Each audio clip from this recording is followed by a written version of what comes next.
we had a great show last night. If you go to HomelandSecurityUS.com, that's HomelandSecurityUS.com. I did something that really struck me about last night's program was the article that was, or the story by Dr. Ted Broer when he was talking about his mother in the nursing home witnessing the events of 9/11. Folks, through the tears, she saw the future. And the future that she saw is upon us. Now, I don't want to sound dramatic, at least not falsely dramatic. I think the drama is already here. I think that we are in the future that she did see. This is the beginning of it. And folks, it is so important to understand our place in history. It's so important to understand your place in history. The fact that you have a place in history. We have to work our positions, play our positions as we are told, and understand that it's not going to be easy, you know? I mean, think about the difficulty you all have, we have, in convincing our neighbors, our friends, our family, the people closest to us that things aren't right. It's a big job. And those people there are those people who will turn away from you and say, oh, you're just, here he is, he's at it again. Or she's at it again. Overstating things, hyping things. That's never going to happen. Bad things aren't going to happen. It can't happen here. It won't happen here. It's already happening here. As the program unfolds today, of course, hour number 2, Stan Deyo, I attempted to answer as many emails as I could today. I'm woefully behind. I attempted to do as much research as I could today. I attempted to get up a couple of things with respect to what Stan's going to be talking about, referencing tonight, and that's Holly Deyo's article that appears on her website on standeyo.com about the drought. You know, I attempted to do that, I failed at that. It's just only so many hours in the day, and but anyway, tomorrow I'm honored to be a guest on folks. You know Richard Hoagland. Well, Robin Falco. She's got a program, and I'll be putting up the information on her other program. I'm going to be a guest on her program tomorrow night from 5 p.m. Eastern to 8 p.m. Eastern, right up to showtime tomorrow. And, of course, her program is What They Don't Want You to Know. And her website is healthfreedomrights.com. That's healthfreedomrights.com. And I'm very proud and pleased to be on her program tomorrow. With that, I'm going to turn it over to Joe for news. Joe? Also, tomorrow, our show, we were going to have Steve Quayle and Greg Evenson on tomorrow, 8 p.m. here. And on Thursday, we will be on the show, The Weekend Vigilante. We will have a link up on our website, and also tomorrow I'll put the link up for those who want to catch that show. That will be at 6 p.m. Eastern time till about showtime here, 8 o'clock Eastern on Thursday. Then Friday, my father and I both will be guests on Pastor Paul Begley's show from 1 to 3 Eastern. And it seems that I will be on for the second 2 hours of the show. My dad will be coming in from 2 to 3 o'clock as he has a previous engagement. But we do have a lot of news to get into tonight. And I guess we'll start. I see some people talking about what's going on in Arizona as the legislation that people are talking about, the Religious Freedom Restoration Act, SB 1062, is a current controversy in Arizona. And they say, call it what you want in this Washington Examiner article, but if Arizona, or anti-gay or religious rights, but if Arizona Governor Jan Brewer signs a controversial bill, you might not be calling Arizona the home of the 2015 Super Bowl. The Religious Freedom Restoration Act is the current controversy in Arizona, and the National Football League also is in opposition. Our policies emphasize tolerance, inclusiveness, and prohibit discrimination based on age, gender, race, religion, or sexual orientation, or any other improper standard, NFL spokeswoman Greg Eleo told USA Today. We're following the issues in Arizona and will continue to do so should the bill be signed into law, but will decline further to comment at this time. It goes on to say the Arizona Super Bowl host committee released a statement saying it disagreed with the bill and its impact on the Arizona economy. Basically, what this bill is doing is saying that business owners will have the right to decline business to, we'll say, a homosexual couple or whatever other type hindrance on their religion they see it as. And people are saying, well, this is not something that is equal or fair. This is against what the Constitution is built on. We're not supporting this legislation. As I said, even the NFL has come out and said if this is passed, we're going to move the site of the 2015 Super Bowl from Phoenix to a different place where they are not so hateful. And it goes on to say proponents of the bill claim that no business will have an overall blanket to refuse service to anyone they disagree with based on religious grounds. Specifically, proponents claim that there is nothing in Arizona's current law that prevents businesses from discriminating against anyone now. And yet, strangely enough, discrimination is not happening. Apparently, businesses in Arizona have wanted to discriminate, but have just been waiting for a bill to allow them to do so, which this bill does not. Also, what businesses would quietly wait to discriminate. It goes on to say business owners don't want to deny service to gays, the Christian Post wrote. This is not because they fear government sanction, rather it is because their religious, ethical, or moral belief tells them it is wrong to deny service, and or two, the profit motive turning away any customers is in no way to run a business. And the tone of this Washington Examiner article says, sounds like opponents and the NFL need to take a knee on this issue. But this is we'll see anything but these people taking a knee on this, as they feel it is a slap in the face to gay rights or the homosexual agenda. But in another interesting article, Eric Holder says states' attorney generals are not obligated to defend gay marriage bans. And Attorney General Eric Holder added some more fuel to the debate over the Obama administration's attitude toward upholding the law on Monday, when he said in an interview that state attorney generals are not obliged to defend laws they believe are discriminatory.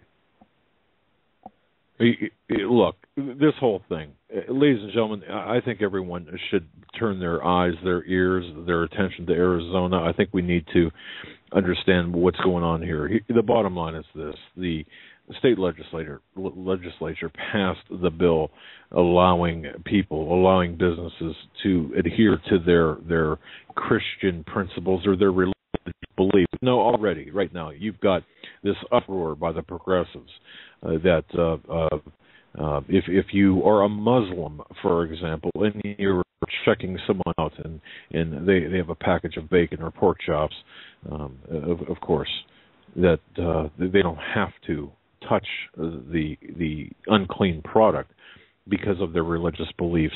Yet this, folks, look at this for exactly what this is. This is an attack against Christians, against Christianity. This is an attack against morality. This is an attack against the religious beliefs of every Christian out there. They're mocking Christians. They're laughing at every single one of us, of you. And you know, I have this funny feeling that the governor is not going to do the right thing in this. She's not going to sign the bill. She's not going to uphold the will of the people. And you know why? Because of the controversy associated with this. And as far as the NFL, the Super Bowl, take a hike. We don't need your money. We don't need your immorality. We don't need your everything that you stand for. We don't need it. And if really the people of Arizona, or the lawmakers of Arizona have spoken, have passed this bill, and if Jan Brewer does not uphold this legislation, and I don't think she will, then the immoral, perverted, anti-Christian left, progressives, the globalists, The Luciferians have won in Arizona. End of story. They've won in Arizona if she does not sign this bill. Look, this is nothing more than an attack on Christianity. People will say it's a bad law. It's not well crafted. It's not well thought out. And there's already messages in this. There's already, from what this writer for the Washington Examiner says, is that what is basically being brought forth as far as what they consider, discrimination is already. There's nothing in the laws of Arizona that state that the people of business who own businesses cannot conduct themselves in the manner that they would under this new bill anyway. This new bill, although worded differently and maybe has different connotations to some people, these laws or laws to the effect of what is in this bill are already in place. Therefore, there would be no change unless, as the writer alluded to, there are businesses waiting to discriminate secretly. Only thing holding them back was legislation. Yes. Look, just remember what Joseph Stalin said. America is like a healthy body, and its resistance is threefold. It's patriotism, its morality, and its spiritual life. Well, this is an assault on our spiritual life and our morality. And, of course, Stalin said that if we can undermine these three areas, America will collapse from within. That's the goal of these globalists, is to collapse America from within, to attack our morality, to attack our spirituality. And they're going to do it in this very fashion. They are doing it in this fashion. Of course, you've got people like Mitt Romney who's saying, oh, this is a bad bill. And you got McCain lobbying against it. Tell me, I would seriously, anyone who feels that Steve Quayle was wrong in saying there are no political solutions to spiritual problems. I mean, this is Exhibit A for that, in my view. I'm angry. I'm angry tonight. I'm angry at the fact that we've got a bunch of Quran-wielding, anti-Christian homosexual advocate, militant homosexual advocates out there taking our Christianity, our faith, our belief system, and shredding it like they're doing the Constitution of the United States. I'm extremely angry. The antagonism that is being ginned up by these people is just beyond belief, and this is what they want. By the way, go ahead. We listened to a prophecy from David Wilkerson from 1973. You remember listening to that? I think it was last week or the week before, where it talked about how the explosion of gay marriage in the churches would be so much so that they would have their own churches and they would be accepted in all the denominations of Christian churches, and that there'd be new dancing in the churches. And you went and showed me an article of something of that nature. That's right. Happening. We are, as he said, as Wilkerson said, when he talked about his vision, he talked about how close to the end we are. And, whether you believe him or not, I'd suggest people go and find a YouTube of his vision from 1973, where he talks about how America would continue to change for the worse, how the Christian religion would continue to change from the worse. And one thing that was pointed out is, in Rome, when Christians were being persecuted for believing as the Bible said instead of as the state said, they were forced to go underground due to the amount of killings that were going on. But for every killing, it was said that 100 new Christians would join. Now we have a church that is free from persecutions, at least here in America. And instead of having what is ours, taking what is ours, we've turned it over to men in the pulpit and churches to decide what is best for the body, instead of the body as a whole coming together and standing strong. We've given away the power that was given to us by the Lord for his church on earth. And until we get that back as a small body, we won't ever get it back at all. Well, look, just from a practical point of view, you've got business owners who have been really are being threatened with conscription into participating in same-sex ceremonies to which they objected to on religious grounds. Arizona's state legislature, they've adopted a law under which businesses that decline to provide such services will have the legal protection to be able to say no. It's really as simple as that. It's unfortunate that you've got to have a law on the books to be able to sincerely object to an activity on the basis of your religious beliefs. And folks, think about that. That's the real issue here. When you have to seek the protection under law because of a militant agenda, this is not tolerance. People talk the militant homosexual agenda. Yes, and to the person in Hawaii that sent me letters saying I am a hateful SOB.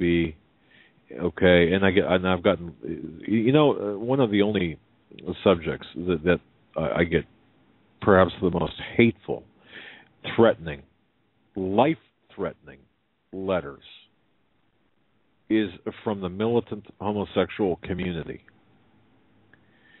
But that said,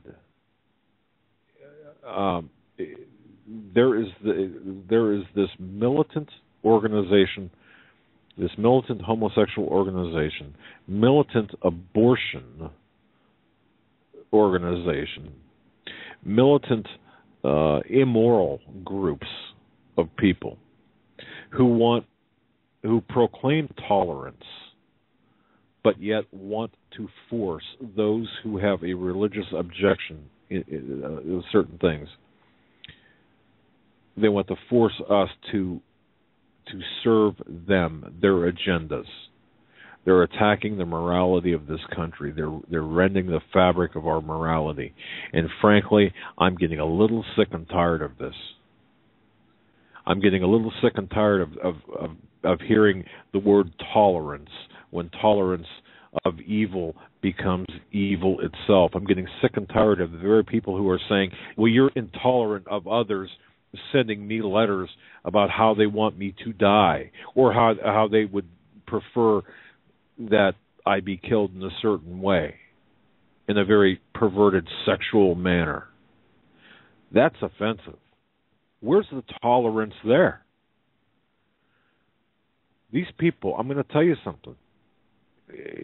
For those who are listening to this program, you've got to understand, we are not dealing with someone who wants just to exist and to live their own lives in a certain manner. No, they want to convert you into their way of thinking. They want to convert you into their morality or immorality as it is. This is bigger than Arizona. This is bigger than one cake, one baker, one photographer. This is bigger than all of us. Yeah, and as you said, they are coming.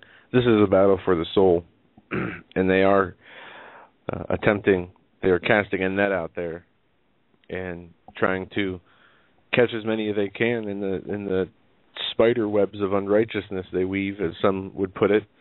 But we're told in the book of Matthew, in Matthew 7:13, it says, "Enter in ye the strait gate, for wide is the gate and broad is the way that leadeth to destruction, and many there be which go therein. Because strait is the gate and narrow is the way which leadeth unto life, few there be that find it." And it goes on to say right after that, after Jesus is telling the apostles and us that few find the straight gate and narrow way. Right after that, he says, "Beware of the false prophets which come to you in sheep's clothing, but inwardly they are ravening wolves." And it says, "Even so, every good tree be brought forth good fruit, but a corrupt tree bringeth forth evil. Evil cannot bring forth, or good tree cannot bring forth evil fruit, neither can a corrupt tree bring forth good fruit." It says, "Wherefore by their fruits ye shall know them." And it goes on to say that there is one true way to enter into the kingdom, and that's through the Lord Jesus. And this is something that's being polluted through all these different doctrines of tolerance and doctrines of misinterpreting the original scriptures. They've taken a scripture of love, your brother as thyself, as tolerate sin is loving thy brother, which is so wrong and leading so many people, even churches now, being a part of this, signing on to this, allowing gay clergy members, allowing gay marriages. You're leading your congregations to hell if you teach this, and the blood will be on your hands. Exactly. And what is a judgment? What is a judgment begins in the house of God, or is the harshest in the house of God? I just want to say thank you, Dolores. Thank you. It's nice to get an email. Thank you for your very kind email. She's on board. We're not willing to lose our moral rights, and she thanks us for standing firm. Thank you. It's really a battle, folks. I think really if you really think about it, it's really the destruction of our country. I mean, the middle class is under attack. The Christians are under attack. Every time you turn around, you walk out the door, folks. Do you feel like you've been beaten down by a stick? I mean, by a club. It's sometimes how much can you take? And then you've got these spineless jellyfish governors who, like Jan Brewer, and perhaps I'm premature. Maybe she'll do the right thing, and I pray that she does the right thing and says this is right. We're going to stick to our guns, and we'll uphold the will of the people. We'll uphold the legislators were elected by the people. They passed this law. It's a very simple law. It doesn't take 2,200 pages. It's 2 sentences or 3 sentences that protects the morality of the people. But see, this is the battleground right now. People ask, well, where's the battleground? This is the battleground. This is the front. This is one of the many fronts right now in this country. And you've got Cuomo over on the East Coast saying, hey, if you're intolerant of homosexuals, we're not intolerant of homosexuals. No, we just don't want our laws and our morality to be defined or redefined for us. You don't legislate morality, or certainly don't legislate immorality. And this is where the fight is. And I think we have to stay strong and be strong and really push back and say, no. Look, I'm going to tell you right now, if I had a bakery and somebody came to me and said, I want you to bake a cake, for my homosexual wedding, no, I'm not going to do it. You could take everything I've got from me. I'm not going to do it. And you know what I'd like to hear? I'd like to hear the big talkers out there, the talkers that have the audiences of millions say the same thing. I'd like to hear the big talkers out there and say, we stand behind you 100% with your religious convictions. I'd like to hear the big talkers reinforce morality instead of talking about mindless politics. I'd like to hear the big talkers out there reinforce the spiritual nature of the battle in which we are engaged, rather than talk about this mindless drivel of right-left baloney that doesn't even exist anymore. I'd like to hear real reporting on the evening news, or read it in the New York Times about what's really taking place out there in the battlefield that is America. The nut bars in Congress were correct when they said, who was it that said America's the battleground? Was it Lindsey Graham? The entirety of the Homeland? Yes. Okay. Well, you're right, Lindsey Graham. America is the battleground. It's a battleground for morality. It's a battleground for godliness. It's a battleground for what is right in the world. It's the battleground that where we must engage. If we sit on the sidelines on this, then we're no good to anybody. If you're going to sit on the sidelines and not speak up and not say a word for fear of being called intolerant or bigoted, then you know what? You're part of the problem, not part of the solution. And if that's hard to hear, or if that's offensive, too bad, because look, this is a spiritual battle, and I really would like the people that are out there doing radio shows and writing about this to really acknowledge the fact that we are fighting evil. Evil in the intolerance of evil is evil itself, and we have to take a stand.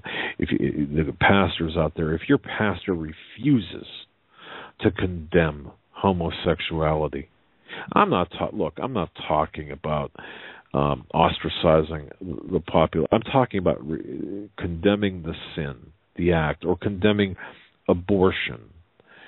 Sin in general. Yeah, right. The pastors are not preaching repentance of sin. They're not preaching remission of sin. They're not preaching on what is the lines of what is and what is not sin. Correct. And we have to take a stand. We have to take a stand for what is right, what is moral, and we have to look back at the history.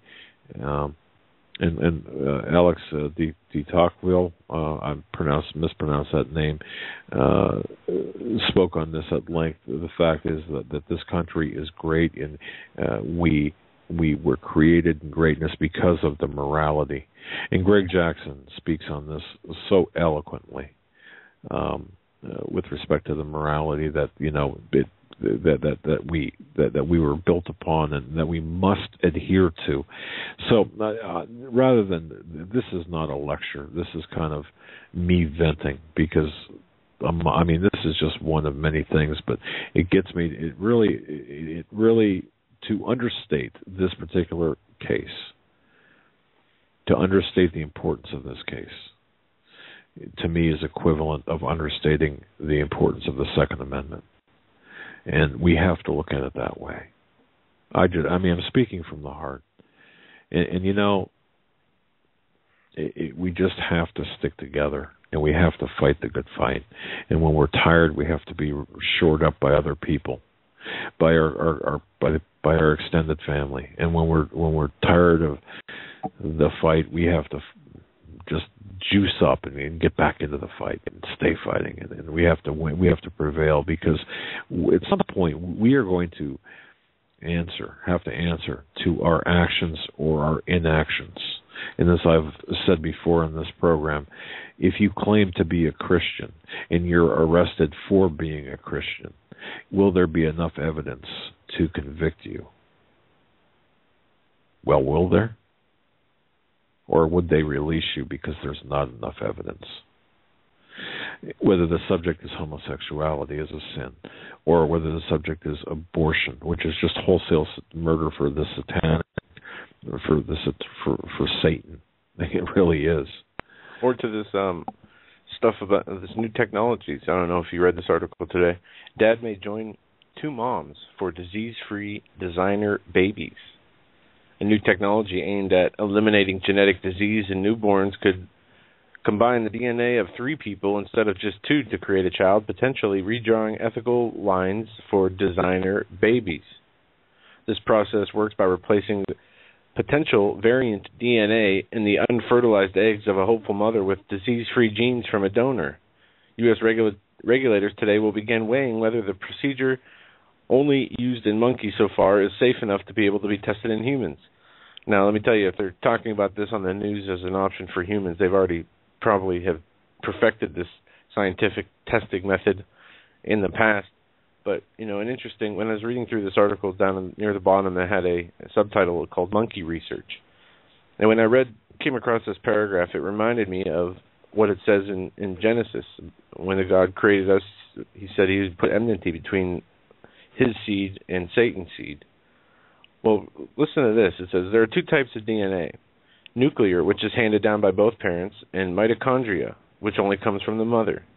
The technology replaces a donor's DNA, which determines things like hair color, intelligence, the same material from the prospective mother, leaving the healthy mitochondria from the donors in place. And it goes on to talk about how earlier methods and the different ethical issues of splicing life and designer babies, as they're calling them, what have they really been doing to genetically modify these designer babies? What have they been taking out of them or looking for that God has put in these babies or in each human being as a part of their makeup? Are they trying to replace the DNA structure that would take away God's people from being a people on this earth? This is one of the most important big picture items I think we could talk about, because, folks, remember the conversations that we've had about DNA. Remember the article that I wrote, and I say that kind of in quotes. Life as an investigator is like a box of chocolates. That addressed the DNA issue. It's so important for people to understand, I believe, that when we talk, for example, about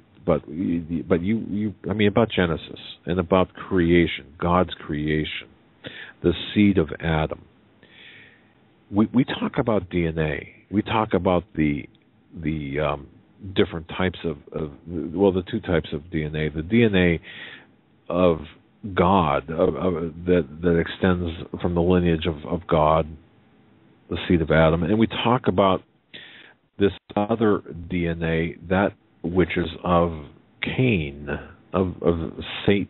Now, I understand there are people listening to this out there who will say, wait a minute, that's incorrect at its face. But I would just say, read Matthew 13 to people who say that, because it is explained in the parable of the wheat and the tares, who the wheats are, who the tares are, what the field is.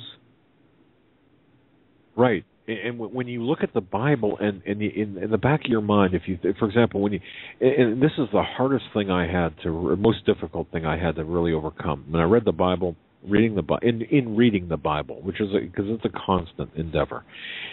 You read Genesis, and at least me, I thought, well, man, I don't want to read who begat. I mean, why is this stuff in there? Yeah. Okay, I mean, really, do I have to read this? I mean, I don't even know my family tree. Yeah, I understand. Like First Chronicles, it goes through, lists and lists of genealogies that are in here. Right. But yes, they do serve a purpose.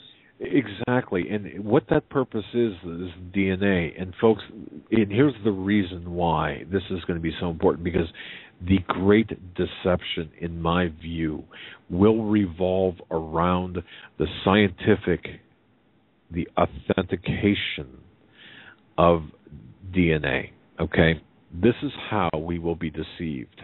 The doubters out there, initially those who doubt, for example, the holdouts of the Great Deception. So no. What we see here is not this Messiah figure. The scientists will come in and prove the lineage through DNA, and that's where the great deception will lie. It's all about the DNA. If we understand how, we will be deceived. And so we talk about DNA, the parasite that is in the DNA of the offspring of Satan. And I oversimplified that, but just think about this. For me, I like things easy. Think about, at least to explain it, think about the DNA of directly from God, the lineage of Adam, and then think about the satanic DNA.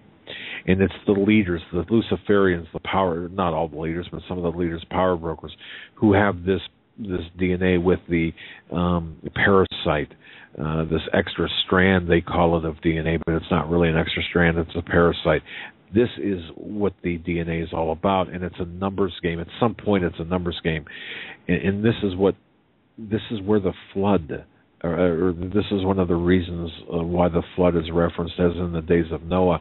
The DNA of man was polluted by the satanic, by the angels.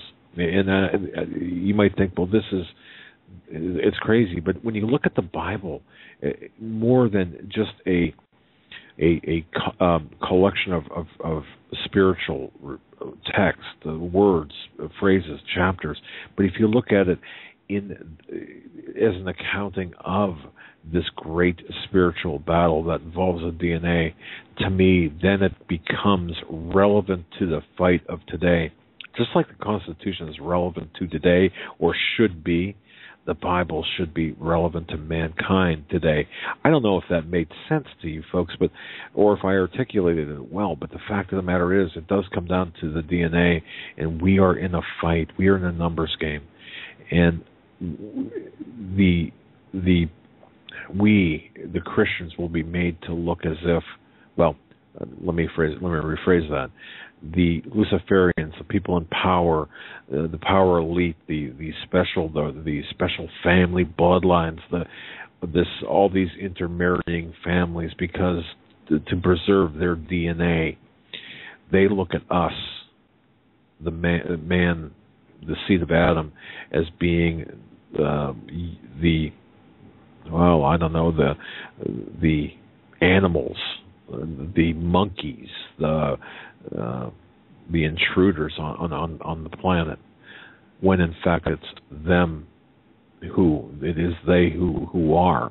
So the great deception is going to revolve, in my view at least, around this authentication of this DNA that will connect the false Messiah to the original Messiah. And that's how this deception, so if we're not prepared, if we don't understand how DNA fits into all of this, then we will not be prepared when we're hit with the deception. So I don't want to take up the program with that, but I thought that's so important, because Joe, the story that you're talking about is extremely important. We got so much news to get into. Go ahead. Yeah, so designer babies manipulated by choice DNA. They go on to say that they're worrying of allowing this gene manipulation will one day lead to a build-to-order designer baby type system, but also what they call uncharted territory here. They don't know about the generational problems that could arise from future generations of these designer babies breeding with these other designer babies. What kind of genetic mutations could come from this? Either way, it goes on to say that this is under FDA research, marketing, R&R, and they are going to continue to work down these lines. And I don't know if you saw, Glenn Beck interviewed one of the people from Google, where they said that they have not made a connection between the computers and the brain, how to lock hold of the brain through computers yet. But it's something that they're working on. Do you think that perhaps that through technology, through this transhumanistic agenda, through all of this, that the ultimate goal here is to change, to pollute, to compromise the DNA of God, our DNA?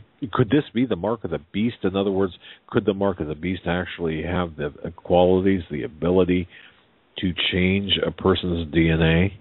I think this is where we're headed. I think this is exactly where we're headed. It's a huge topic, but it's an important one. Go ahead. We have news out of the Middle East. This from Turkey. Turkey Prime Minister vows action against fake leaked recordings. Erdogan Tuesday condemned leaked recordings of him and his son allegedly discussing how to hide large sums of money as a vile attack by rivals, calls mounted for his government to resign. What was done is vile, and a treacherous attack against the Prime Minister of the Republic of Turkey will not go unpunished, Erdogan told the ruling party lawmakers in Parliament. Later Tuesday, police fired tear gas and rubber bullets to disperse hundreds of protesters denouncing corruption. A protest in Kaldalkoy Square in the commercial hub of Istanbul, an oppositional stronghold, Dogan News Agency and other media outlets reported. Phone conversations posted on YouTube allegedly reveal Erdogan asking his son Bilal to turn millions of euros into cash stashed at several houses into zero. Bilal at one point can be heard saying there's 30 million euros 41 million more. The leaked discussions, which could be interdependently vilified, were said to be taking place on December 17th, the same day Erdogan and allies were caught up in police raids linked to a corruption investigation that rocketed the government. Now, there have been many protests going on here in Turkey, as well as all the other publicized parts of the world in the Middle East. From, we now have the stuff going on in Ukraine and through Libya, Iraq, just all these from spawning from the Arab Spring, as they call them, years ago. But Turkey is a country that we need to watch. It plays an importance here. And when Turkey... Turkey is moving out of NATO. We've actually... This all involved... I mean, look, all of these countries that are beginning to erupt. You've got Turkey that is actually moving from a NATO allied country to outside of that to Russia. You've got Russia and China and the United States all using proxy players. You've got Ukraine, as you mentioned, referenced earlier. Ukraine, what's that all about? Do you think, folks, that what's going on in Ukraine, was that just a spontaneous uprising? Maybe there was a YouTube video that was actually, somebody had got wind of this obscure YouTube video about the glories of democracy or the glories of a constitutional republic. And, of course, that sparked the riots and uprisings in Ukraine. No. People have to understand what's behind it. The chaos in Ukraine is the West. It's the Brits. It's the United States causing mischief and chaos. This is orchestrated, planned chaos against Russia, against Putin. This is what this is. This is an extension of the West, of the United States, and of Great Britain, and of France, and our allies, and even the Saudi Arabia, to cause this trouble. This is over the oil. This is over the energy. This is over the future of Russia. And if you don't think Putin is going to come out swinging against this and hit us somewhere where folks, the response by Putin is going to be swift. It's going to be strong. When I say swift, it's going to be, I should say, calculated. It's going to be very calculated, and it's going to go against the United States, because Putin is no fool. He knows who's causing the mischief here. This is not about freedom for the Ukrainians. This is not. It has nothing to do with it. In fact, they caught, and I'm sure you've heard about this, they caught a Western intelligence asset, a CIA officer, support officer or support personnel for the CIA in Ukraine that was actually causing this, or actively engaged in helping the Ukrainians. Well, that suggests by itself, if you have a support individual working in support of the CIA, there are other officers there in Ukraine who are actively engaged in the process. Putin understands that it's the United States behind this. It's a military, industrial, political complex extending from the United States that's involved in Ukraine.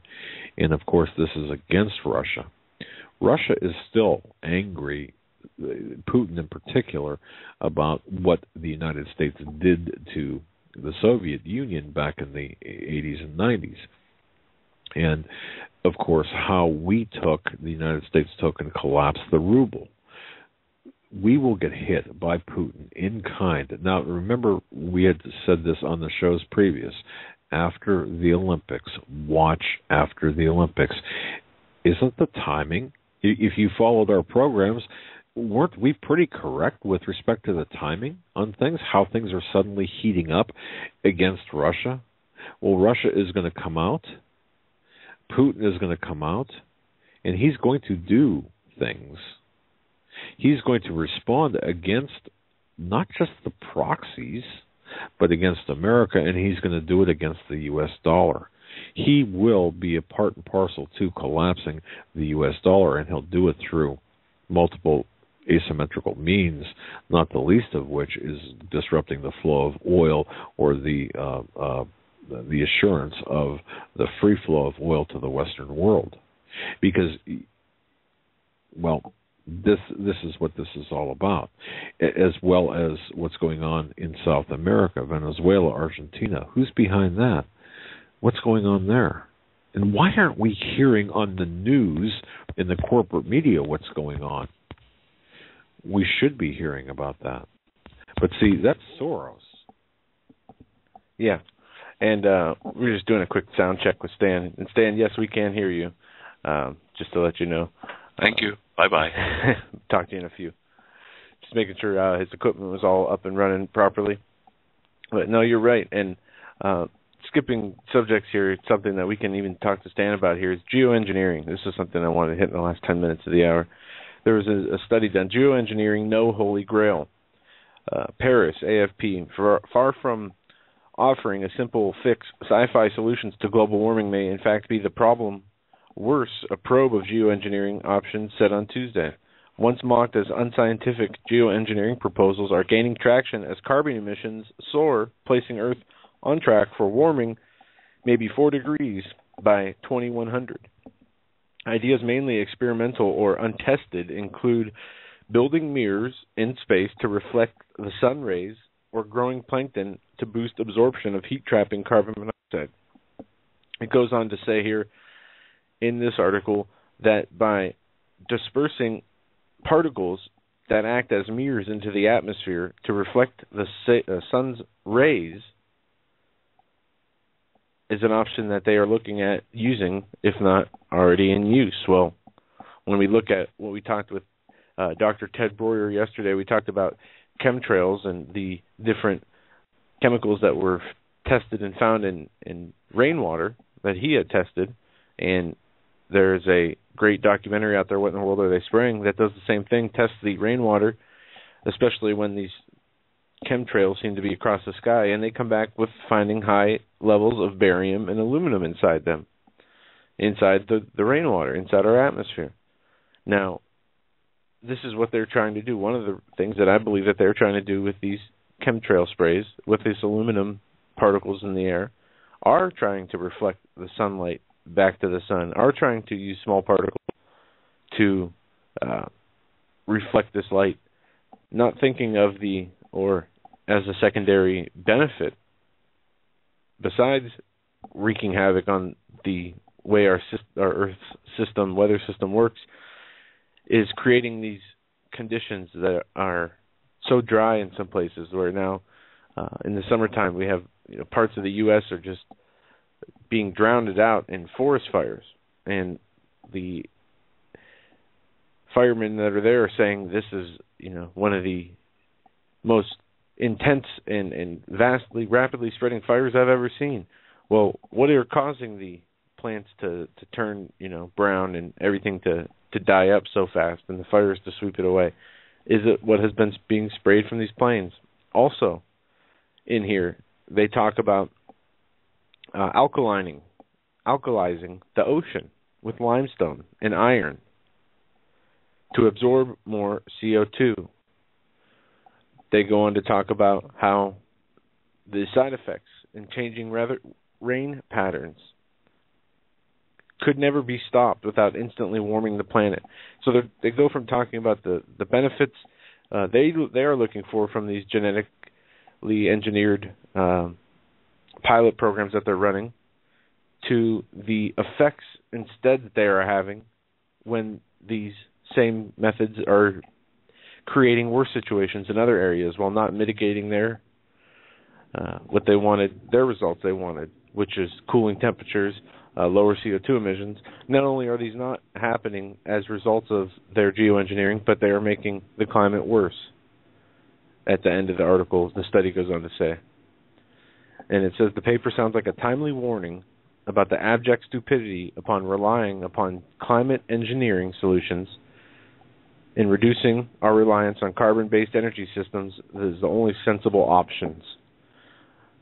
But I would ask folks to take a look at this article. The title of it is Geoengineering, No Holy Grail Study. And, bookmark it, save it, do some research on this subject if this is what something that interests you, because many people ask us about this. And with the rapid increase of storms and nature's fury, as some say, I believe it is just a warning from God to say, I'm in control of things here. Things are going to be getting chaotic. We need to be alert. And though man's trying to change the way God's systems work, God's going to prevail. And we're going to see more of these storms. We're going to see more of this geoengineering attempts.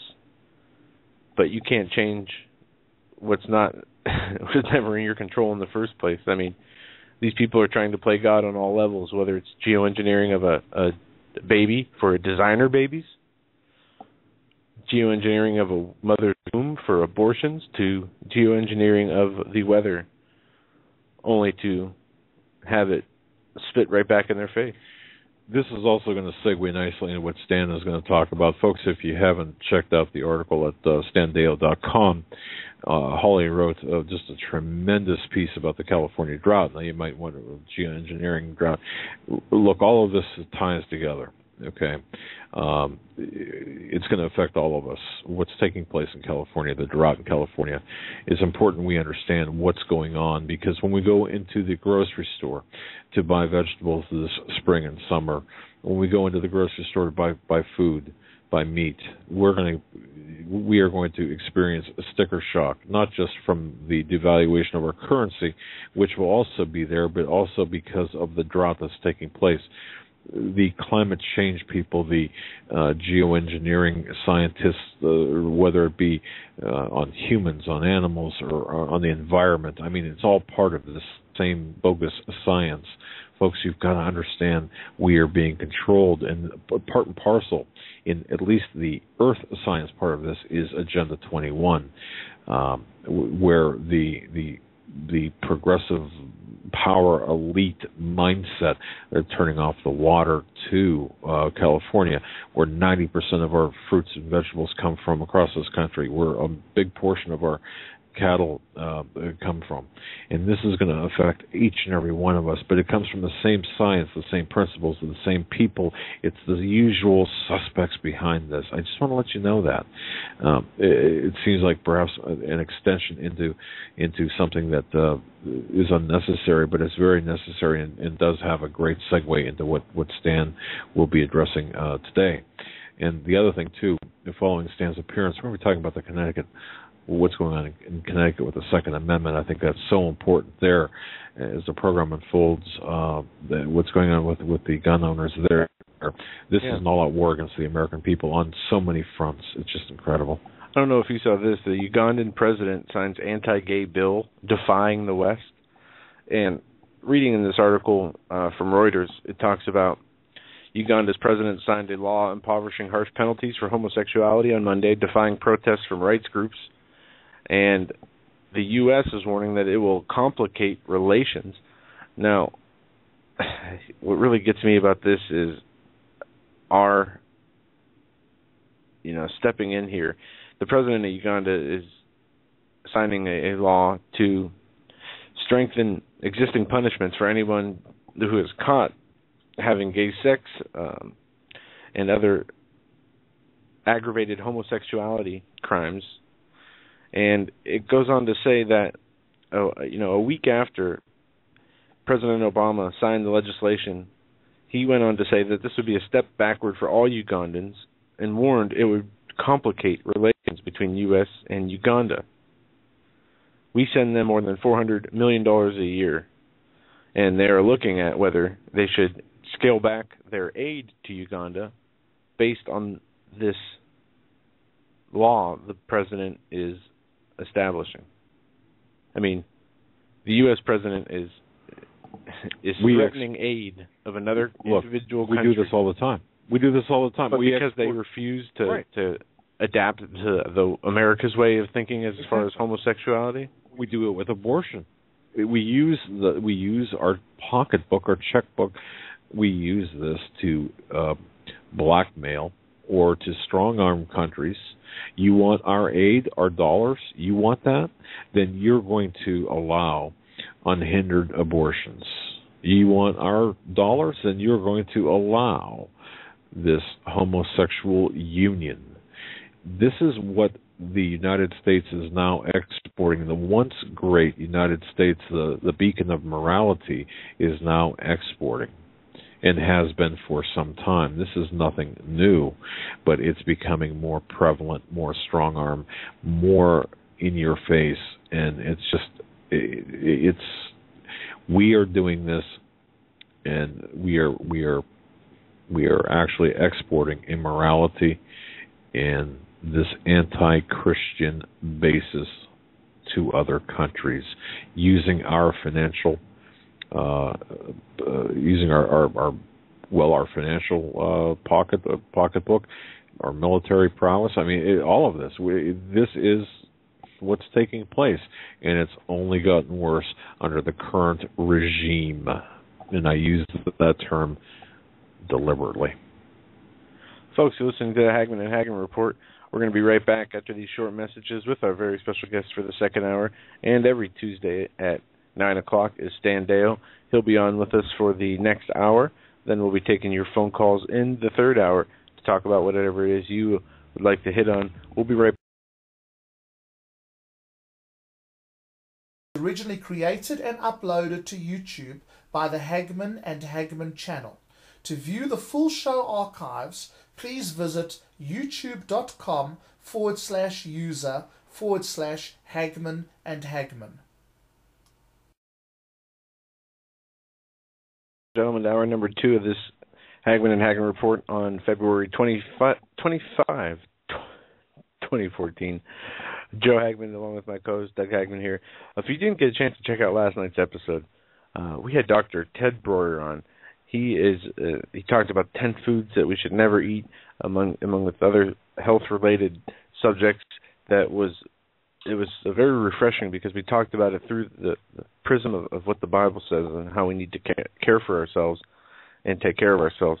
And it was a fascinating, it went very fast, a 3-hour show with Dr. Ted Breuer yesterday. So if you did not get a chance to catch that, go back and listen to that, as it is very informative on a number of subjects, and as well as he's offering to ship out his new book, or those who can't afford his new book just pay for the shipping. He left his number and contact information throughout the broadcast, and you can go to our website at homelandsecurityus.com and check out the article that my father put together from his appearance yesterday, taking something that his mother told him while 9/11 was happening about how this duplicated what they did in Nazi Germany with the fall of the Reichstag and the Enabling Act, or the Patriot Act as we know it.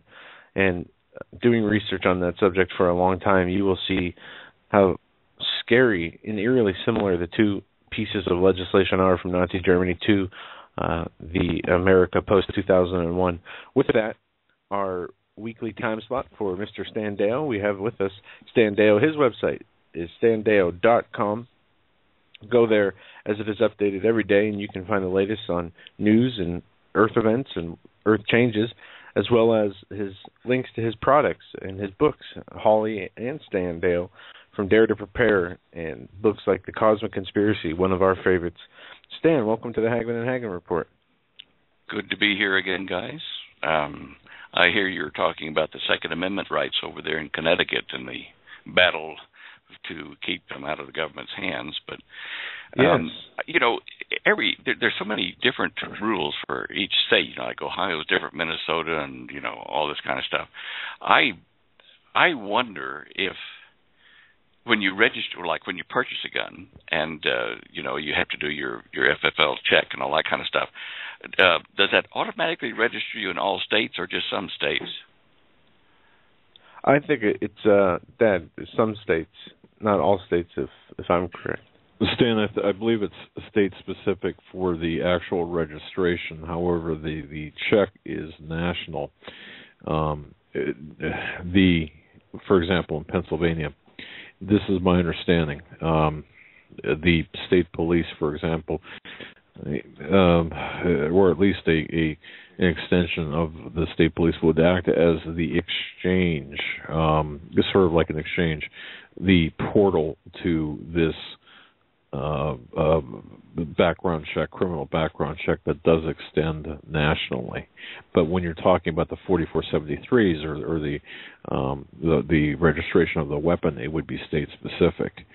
Now, that said, Stan, I'm glad you brought this up because I had just heard where they have already and are compiling the records on a national database level that will integrate with the Affordable Care Act, which everyone should just be outraged over. So, in other words, if for example you buy a gun in Pennsylvania, you move to Arizona or Texas, the Affordable Care Act will know whether you own a gun, regardless if you would admit it to a doctor or through any other means, simply because you had that gun registered in another state.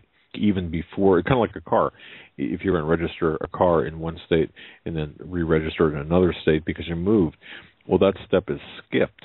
So it's important for people to realize that a database on a national level is being or has been compiled.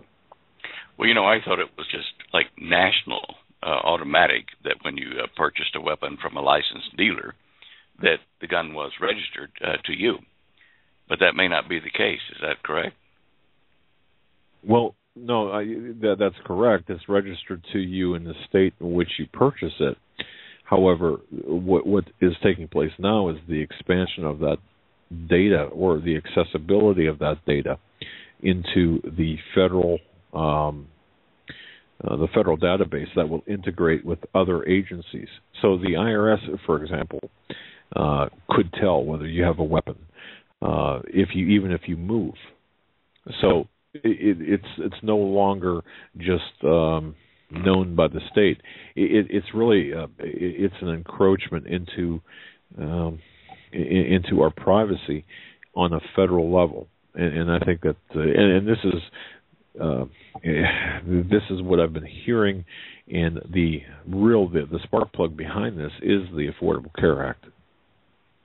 All right, I guess I think about the people over in Connecticut. I mean, if they're being told they have to register, then that must mean that, at least at this point, before it goes federal, that they weren't keeping a register of people that purchase firearms in Connecticut. Is that the way I read that?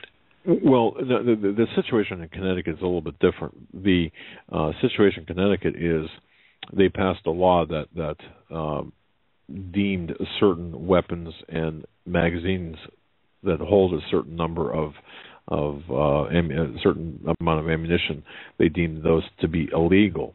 And by owning them, then of course you are in violation of Connecticut law. So the state of Connecticut, the Department of Emergency Services and Public Protection sent a letter to the registered owners who have not turned in or otherwise notified the state of Connecticut that their guns have been destroyed or otherwise made in compliance to the law. The problem is this: there are over 2.5. There are about 2.5 million high-capacity magazines in Connecticut, but only 38,000 people actually registered those magazines. So that's the problem. Oh, boy. Basically, yeah. Whoever makes the law runs the joint, and they can make a law to do anything they want now. That's true, and I think it's what people say that on an average day, the average person unknowingly breaks 3 federal laws. Just through on a daily basis. I believe it. I'm sure. Yeah. So, Stan, what's on your radar today? Well, kind of some of the normal stuff. Holly's been working on an article that she talked to you about here on the phone yesterday about the drought situation in the United States, and in particular in California. And that certainly has been the topic of conversation around our household for the last few weeks, and getting more intense in the last week, because it is becoming painfully obvious how severe and how dangerous the drought in California is, and how what an economic impingement it's going to be upon the whole country. The article, which I sent you the link for the chat room there, is on our website, at standeyo.com, right up the top of the news there as you get to that page. And what she's talking about there is in California there are at least 17 communities that grow food and stuff like that for us that are running out of water in the next 80 days. In less than 3 months, they're going to be out of water. Stop, And she mentions in the article there, and in fact discusses it at length, the government there saying, okay, we're only going to let you food growers have so much water, and in some cases we're cutting your water off entirely. Good luck. Now, when such a huge percentage of our American, vegetables and fruits and stuff come from California, this is serious business. There's a list on the page he's got. They're talking about, almonds, pears, apples, that kind of stuff, and then vegetables like greenhouse vegetables, showing, all the things that we depend on and buy from California here, and also export from California. I mean, $45 billion of year of crop is grown in California. Now, they grow half of America's produce there in California. So when California gets impinged by drought and then by regulations saying you can't use your groundwater, top tennis shoes, you're just out of business. It hurts all of us. Already, ground beef is becoming as expensive as steak. It's raised up at least $2 a pound in the last year. We're going to see more of this in sugar beets and sugar products, candies, cereals, that kind of stuff. And people are responding to what she's written. We're getting a lot of feedback from our viewers and visitors to our website, saying, gee, I didn't know this. How do we grow our own food? This is ridiculous. And so Holly's been sharing, and we'll share even more here shortly with another article she's writing that's connected to this one, about how we here at our house have used the Chinese method of intensive gardening in 4-foot by 4-foot ground plots that are about 8 inches tall.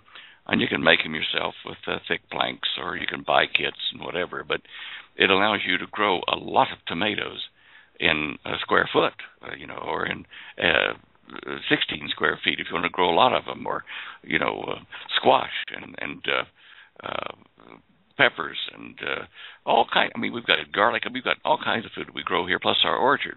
And we've been doing this ourselves, knowing that this day would come that food would become so expensive, if not totally unavailable because of demand, that people would have to go back to doing their own growing.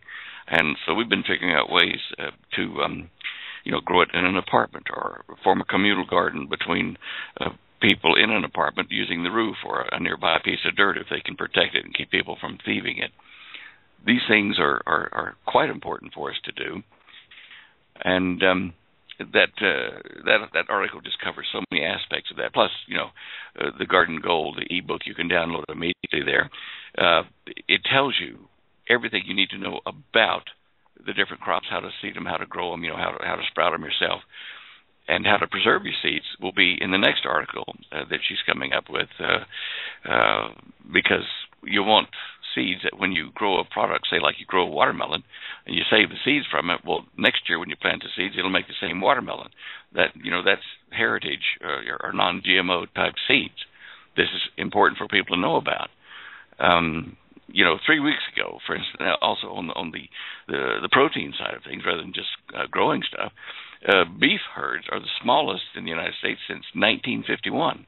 I think last week we might have mentioned that 2 million head of cattle were just destroyed there in Texas. I mean, we can't keep on this way. With this year or next year, we're going to see an economic collapse due to food problems that we have never seen before. So this is definitely on our plate and on our mind here. Probably the most talked about thing at the moment in our office here is the drought, and will it continue?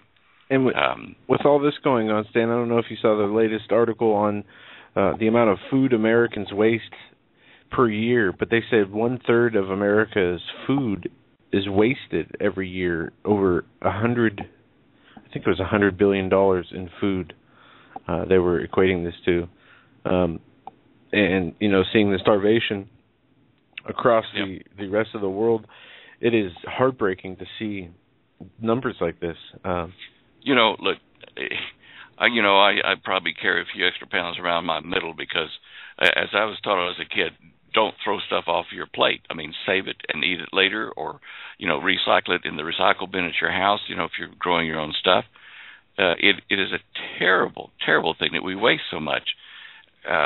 Over in India, in Calcutta, they have little kids scurrying over it like ants over the garbage dumps. People just would stack up their garbage out in a nearby hill, and you'd see in the morning there, I had friends and relatives who lived over there. You'd see these poor, hungry beggar kids running over there picking up part of an egg or this or that, something thrown out to eat it. And here, we throw stuff away. Oh, look, I'm full. I don't want to be bothered saving it. But Holly and I try to do that here. If you look in our fridge, we use a lot of those plastic containers and recycle stuff. Hold on, Holly's trying to tell me something here. Yeah, it's open. Yeah, what do you want to say? Speak. They're hearing you. Joe, Doug. Hey, Holly. Down at the local nursery, and they're gearing up for gardening right now. We got talking to the owner there about one of the new products they're carrying. And a few years back, Stan and I were talking to some of the area restaurants about why can't their extra food that they don't sell in the grocery stores and in the restaurants, why can't that go to the homeless people or to the needy people? They used to do that here, but it got shut down by one single person's thoughtless actions. And this guy got a hamburger from McDonald's, and he let it set for like 12 hours, and then he ate it. He got food poisoning. Right then, that shut down every single restaurant from giving their food away that they didn't sell at the end of the day. Now one thing that they are doing is that they're going to the restaurants and to the grocery stores for things like produce, not meat products, not bread products, but produce and scraps that you can recycle, and they're turning it into compost. So at least finally they're doing something clever that's not wasteful and that you can use it to grow your own gardens with. That's what I picked up today, because our own compost isn't quite ready yet. Yeah, this is something that's been an ongoing problem that we've addressed, with McDonald's and with a steakhouse here and various other places where we could talk to management. And we've gotten the same story, as they could be liable for someone getting sick. I mean, we even wanted to set up volunteer programs to go, people could drive around, pick up fresh, food that's gone past the use-by date for McDonald's. It's like 30 minutes. They got to get rid of it. We were going to drive around to old folks' homes and do, the homeless shelters and stuff and give people this food. But like Holly said, one guy just, he didn't have, his marbles all together or something. Didn't realize it would be bad for him. And he let his hamburger run past, 12 hours and got very ill from it. So, the litigation threat means that we have to waste a lot of food in the community, to keep the companies in business and not sued and wiped out for frivolous lawsuits, Anyway, that's a huge part of that 30% that we waste, or 1/3 that we waste here in the United States. Fast food businesses cannot properly get their unused food to the people that need it. And would that be a fair assessment there, Helen? Yeah. Also, the grocery stores too. They have the same drama. The grocery stores. They have to get rid of their food in a way that won't hurt people. Yeah, you can see their point, but we are guilty of that. And the poorer countries, not that I'm suggesting we eat from the garbage dumps, but those kids over there eat from the garbage dumps and survive. Maybe not as healthy as us, but they're so hungry they'll eat garbage. And there's got to be a way to solve this problem. It just breaks my heart to hear that. Yeah, especially with all the, you have the corn additives going into the gasoline now, and all this GMO food, and they're coming at. I saw an article out of South Carolina today that talked about how you have to get a permit in order to feed the homeless if that's something you wanted to do, and this wasteful, and yet at the same time hindering people from being able to help others is very sad. Yeah, 1/3 of Americans' food worth $161 billion, they say. 430 pounds of food is wasted in the U.S. Well, we haven't talked to her in a while, but a friend up in Washington State who was a Carmelite nun, and they go out and work with the homeless, and the poor. And what they started doing was going around finding secondhand or like used car tires, and also 55-gallon drums, and finding stuff to recycle, like garbage and stuff that technically is called garbage. The restaurants throw it out. They would take that and make compost and show these poor people how to do their own compost manufacturing, how to grow their own crops like potatoes just in a 55-gallon drum, just a natural way to do it, and also in stacks of car tires that are hollowed out. Excuse me. And what is forming in my mind is there must be a way for local groups that want to help the poor, forming some little combine or something with a little building or a place where they can do this, and let the homeless come in and make their own food and grow it and protect it, have rotating shifts to be sure nobody steals it or damages it, and find some of this stuff instead of just letting it rot entirely, put it back into the food chain, and that's legal. That doesn't make you sick. And grow fresh fruit and fresh vegetables. We're experimenting here, all the time with various ways to do stuff in food production here at the house. And I think this may be something we can look at as a Christian community to help the poor. Help them, teach them how to fish, instead of giving them the fish, teach them how to fish. Well, instead of just giving them the groceries, teach them how to grow it. And it's going to be something that they're proud of. It'll raise their self-esteem, and they can say, I did that, and they'll get advantage, at least of some of the stuff that's normally just thrown away forever and wasted. Anyway, that's just my off-the-cuff, thing about it, but it's going to become more and more important to people just to eat. Exactly, and Holly did such a great job in the article that she wrote. Folks, it's a fantastic article. I'm going to be putting up something on our website here after the program that links directly to the article. But after our conversation, Stan, Holly, after I spoke with Holly, I got to thinking. I really want to know why. I mean, she's done a fabulous job with the front side of things and how to how to raise a garden, how to do it effectively, how to do it with, regardless of where you live. I mean, she provides the solutions. I was looking and trying to figure out, well, what's causing or what's the deal with the California drought? And as I did the research on this, I was astounded by what I found. First of all, there seem to be two different, maybe three different droughts here going on. One is the lack of rain, or because of the lack of rain, it's just the general way things go. It's the worst drought, however, extended drought in recorded history right now. But the other part of the equation is this man-made drought, which is political in nature. Well, I shouldn't say political. It's kind of an Agenda 21 driven force here, where the power elite are not allowing the water to the farms. Instead, they're pushing it out toward the smelt fish to provide fresh water to the smelt bait fish, instead of going to the necessary parts of California. They've turned the dams, the canals off, and I got into this study, this research of all the canals, the man-made canals, the aqueducts in California that were made a generation ago by people who anticipated this, the years of no water.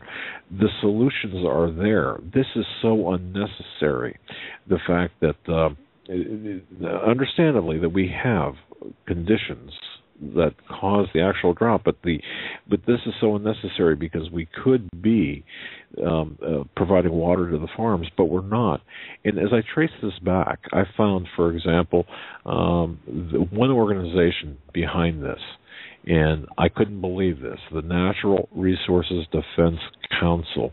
If I was to pick out one, in my view anyway, based on my research, if I was to pick out one organization that is responsible for the increase in the price of beef and the price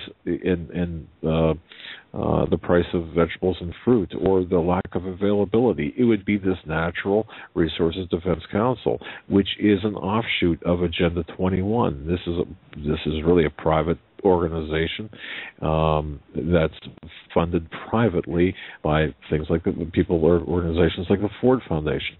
But the bottom line here is what we're seeing, in my view, is this goes back to Bill Clinton and forcing people into this crisis, this Hegelian dialectic, where we must now depend on the government solely for our food supply, and it gets into some pretty convoluted issues, pretty convoluted methods of forcing us into food slavery. They're using food as a weapon against us. That's on the backside of Holly's article, but the front side is what Holly wrote is just so tremendous and so important for people to read.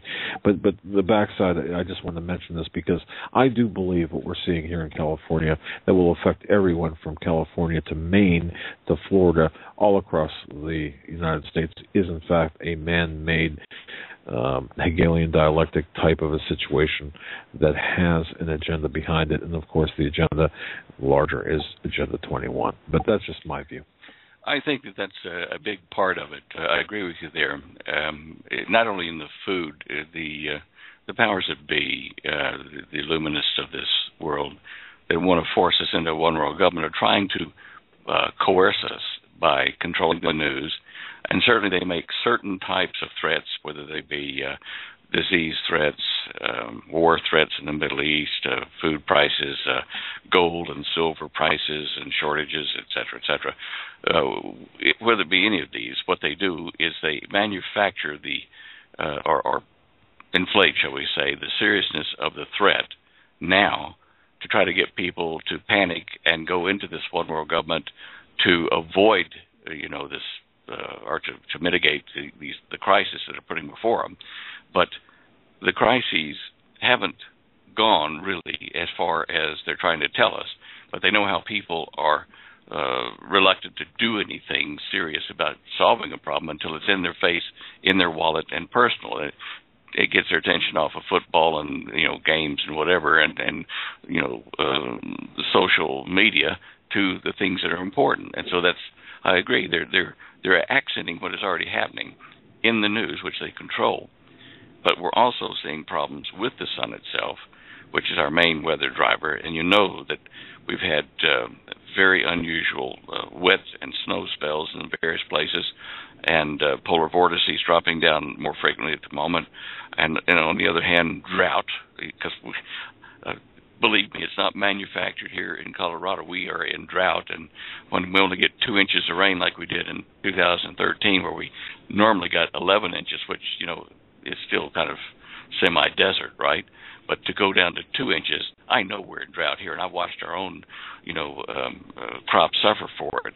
The extra heat we're getting is causing our tomatoes, or it was last year, to grow smaller. They don't like the extra heat. Certain pepper crops, jalapenos and things like that, just won't even, set if your temperature's over about 85, 90 degrees too many days in a row. So these things are real, but they're complemented or enhanced by the global planners who are trying to let us see how serious it is in advance in a manner that's, inflated, but to try to get our attention and time to do something. I've often played the game, Doug. You and I have talked about this, where, I'll play like I'm the Illuminati, and what would I do if I had control of the resources, and how would I get people to do what they need to do, to solve the planet? And strangely enough, I find myself agreeing with some of these activities when I look around me at people that have trouble, concentrating on tying their shoelaces or something. You have to get their attention. We have to look at the human factor We're not computers, we're not robots, and so you have to break us free of the other demands on our conscious thoughts to focus on the things that are important. So I would say that that's a good idea, knowing human, behavior. But the problem is, who's in charge of this new global, government that they're trying to set up? They're really not benevolent people, and that's where the whole idea falls apart. The good Lord Himself is benevolent and did create this system originally and knows how everything should work and can do it that way.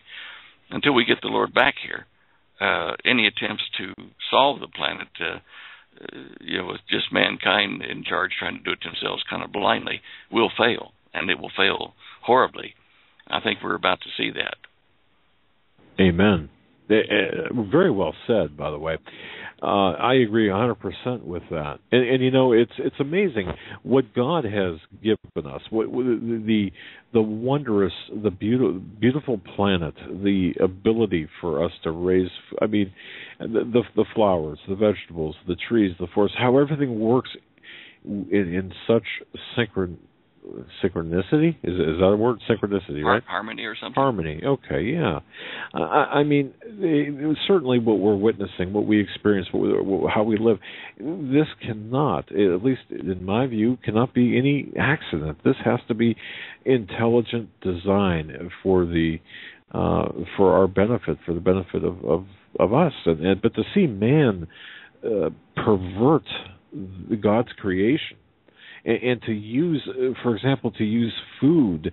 Granted, the drought's there, but to exacerbate that and to use food and water as a weapon against man, to me it shows the depravity of the enemy in which we are engaged, and of the globalists that want to take over the planet, take over and make us slaves to their agenda. It's just. And you know what?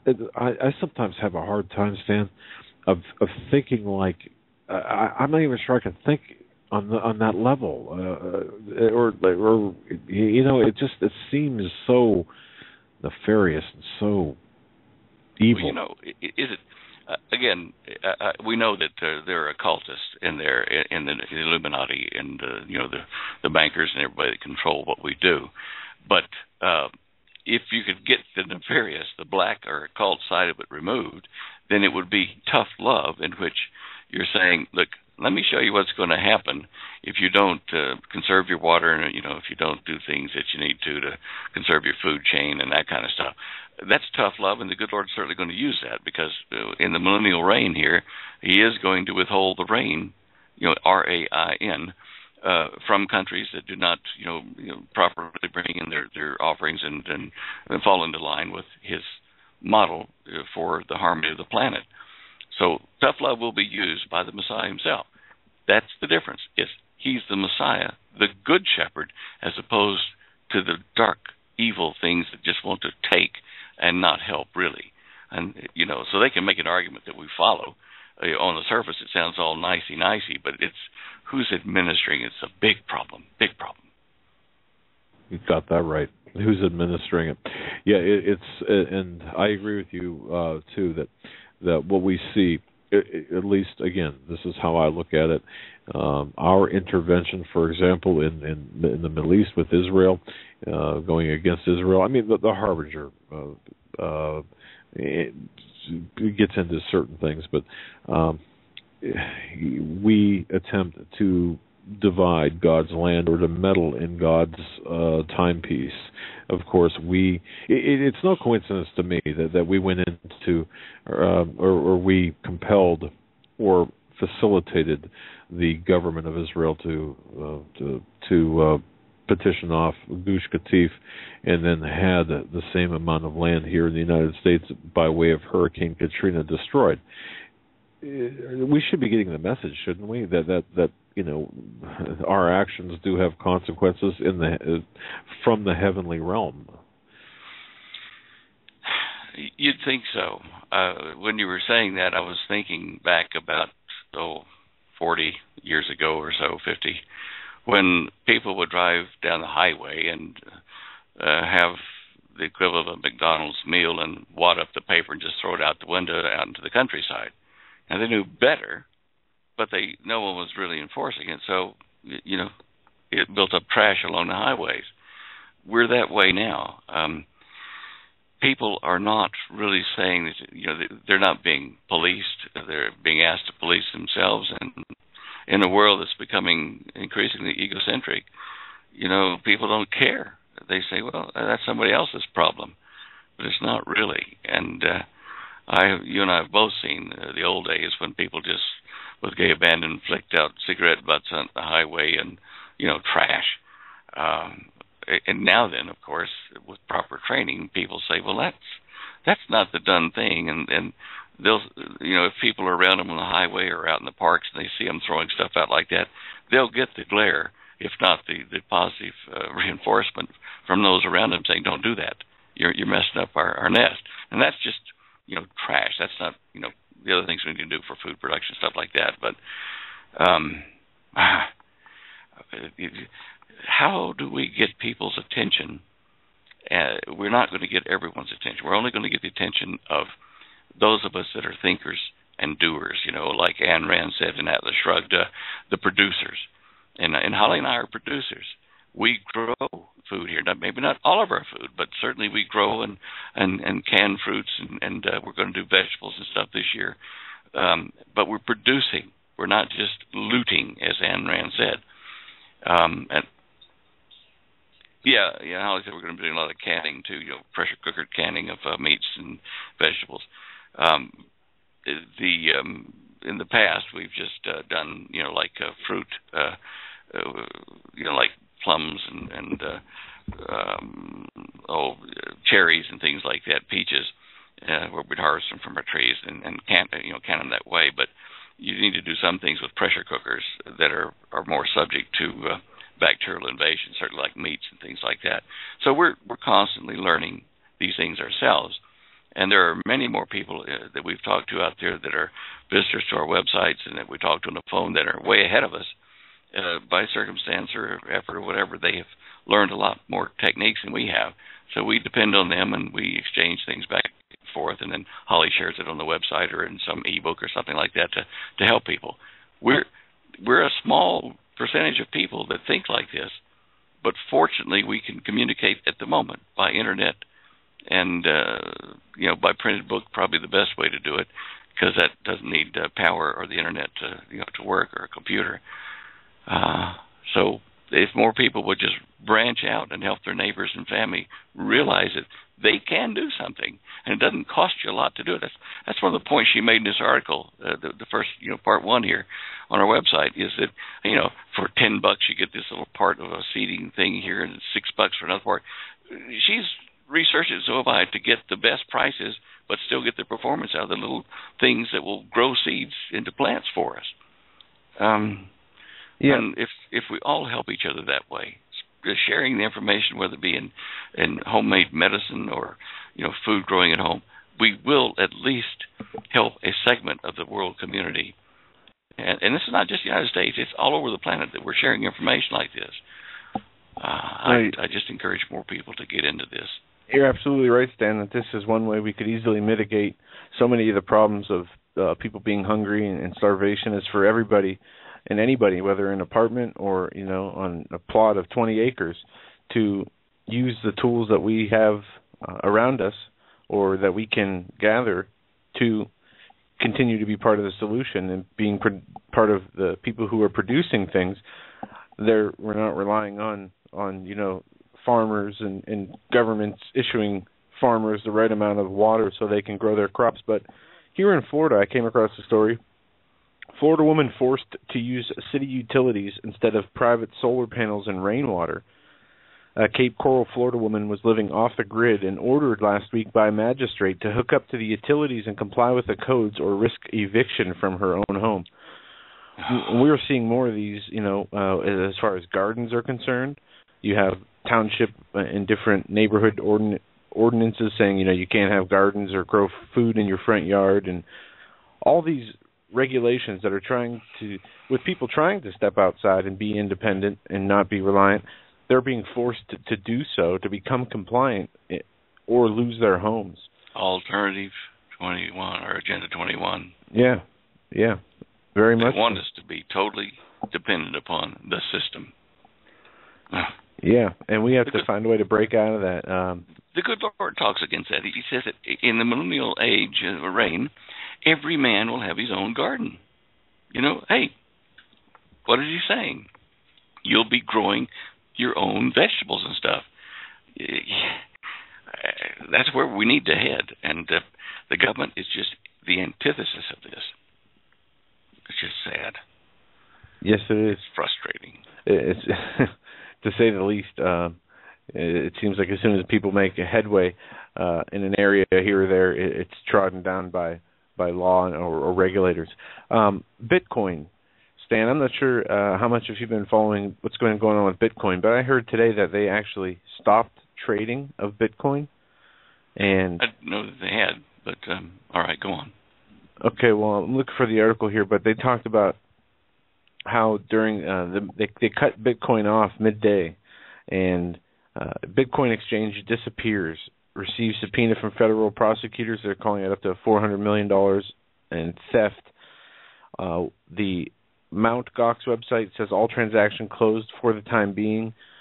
Prominent Bitcoin exchange Mt. Gox posted an update on its website on Tuesday saying a decision was taken to close all transactions for the time being. Recent reports on the potential repercussions on Mt. Gox operations. The website went dark Tuesday, and its chief executives told Reuters that the business was at a turning point, and it halted withdrawals earlier from this month after detecting what it called unusual activity.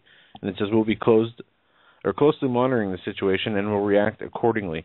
Now, I'm not too familiar with websites or Bitcoin, and I know a lot of other people are not familiar with how Bitcoin works, but we have received many questions about this in the past, and I didn't know if you had any information as to how this works and what's going on. Well, it's today. a form of barter using electronic coin, electronic substitute for coin and paper, but it still is subject to the same kind of failing that credit cards, dollar bills, yen, dinar, all these are subject to, and that is government regulation. They can invent rules and stop transfers of Bitcoin back and forth on the internet or any other way at the stroke of a pen. They're going to force us into a global digital bartering system or monetary system is what it really is, to get rid of crime and this and that, and to make fair dollar value exchanges for labor all across the world. But to do this, they're going to have to convince us that it's needed, that to get rid of the crooks that steal money, and to get rid of drug illegal activities, things like that. They'll want people to be personally logged into a global system by name and by number, so that money cannot be held in your hand any longer in any form. Now, the only way to beat this is to be able to barter the goods and services that any kind of money, whether it be Bitcoin or dollars, could buy. So in essence, having your life savings in Bitcoin is not clever. In fact, having anything there you can't afford to lose is not clever. Having some of your portfolio, if you've got such a thing, which we don't, but if you had a portfolio of investments, you wouldn't want to be in the Iraqi dinar, because that's subject to so many constraints in the Middle East and here that you'd never be guaranteed to get your buying power back out of it in whatever form. In the end, you grow food, you make energy, and that's what you exchange with your neighbors or other people around you without the internet. That's what you exchange without being subject to losing what you've collected.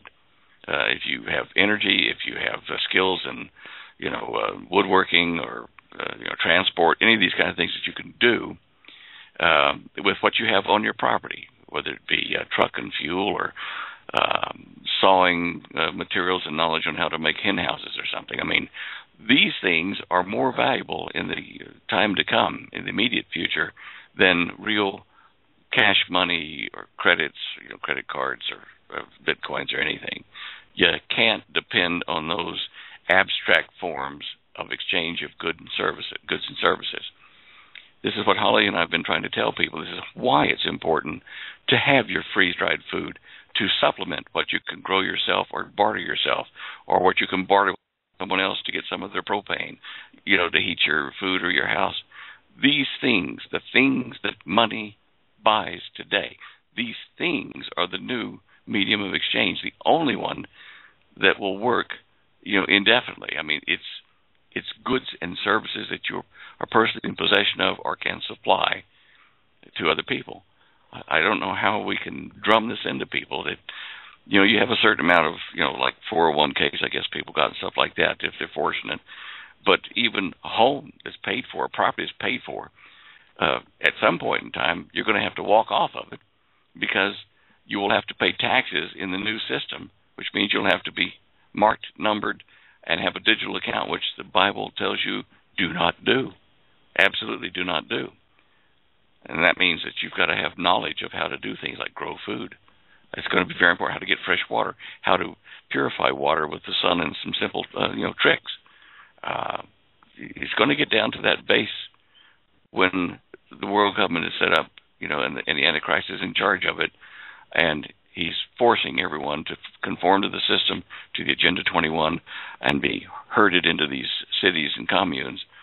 The only way around it is going to be to step out of society, if we're still here. And I'm certainly praying that we're not going to be here, those of us that are aware and are following the good Lord's word. But I think for a short period of time we will have to deal with this problem until we're taken out of here in the rapture, whenever that is. Stan, I just have a question. Do you think that is it possible that we could see this happen in our lifetime? The complete implementation of a global currency and a global power structure. That's kind of. I mean, could it happen in years in my lifetime? Oh yeah, absolutely. Look. Doug, the first time I addressed this issue about a global cashless society was back in 1970, and I was in Dallas in the computer business, and was a consultant brought into a private meeting of some very, very, very wealthy people and corporations, where they wanted to study the possibility of using the Union Pacific Railway's track right-of-ways to set up cashless terminals, and to give people, at that time, the opportunity to buy and sell digitally. And, where we were going to put the absolute mark or ID number on them. We even discussed on the hand, and whether it be the right hand or the left or not, or the forehead because of the bony surface. We went through all this in a meeting I sat in 1970. Now, here we are, 53 or 43 years later, and it is upon us. We now have the hardware and the political agenda in place that will allow the global planners to push a switch, and everybody will immediately run to that, like virtually overnight. If you've got a credit card, if you've got a driver's license, if you've got a hand and a head, they can put you into the system immediately. We have the number crunching power right now all over the planet. Huge amounts of power that was needed. We've got it now. So we're not looking at 10 or 15 years from now, 3 or 4 years from now. We're looking in terms of months before they could push the switch, if not today, before they could push the switch and switch us immediately over to digital currency. All it takes is a bank closure, huge bank failures, and people get really panicky then because they don't have what they need to buy food at the store. But the government, a global government, the United Nations type thing, will step in and say, okay, look, we've got everything in place. You've got your bank accounts. You've got your credit cards. Let us just switch you into this digital thing. And, okay, it'll take us a few months to get everybody marked with some kind of a personal ID so that nobody cheats against the system. But, hey, we're working on it, and, it's already being set up in the back room anyway.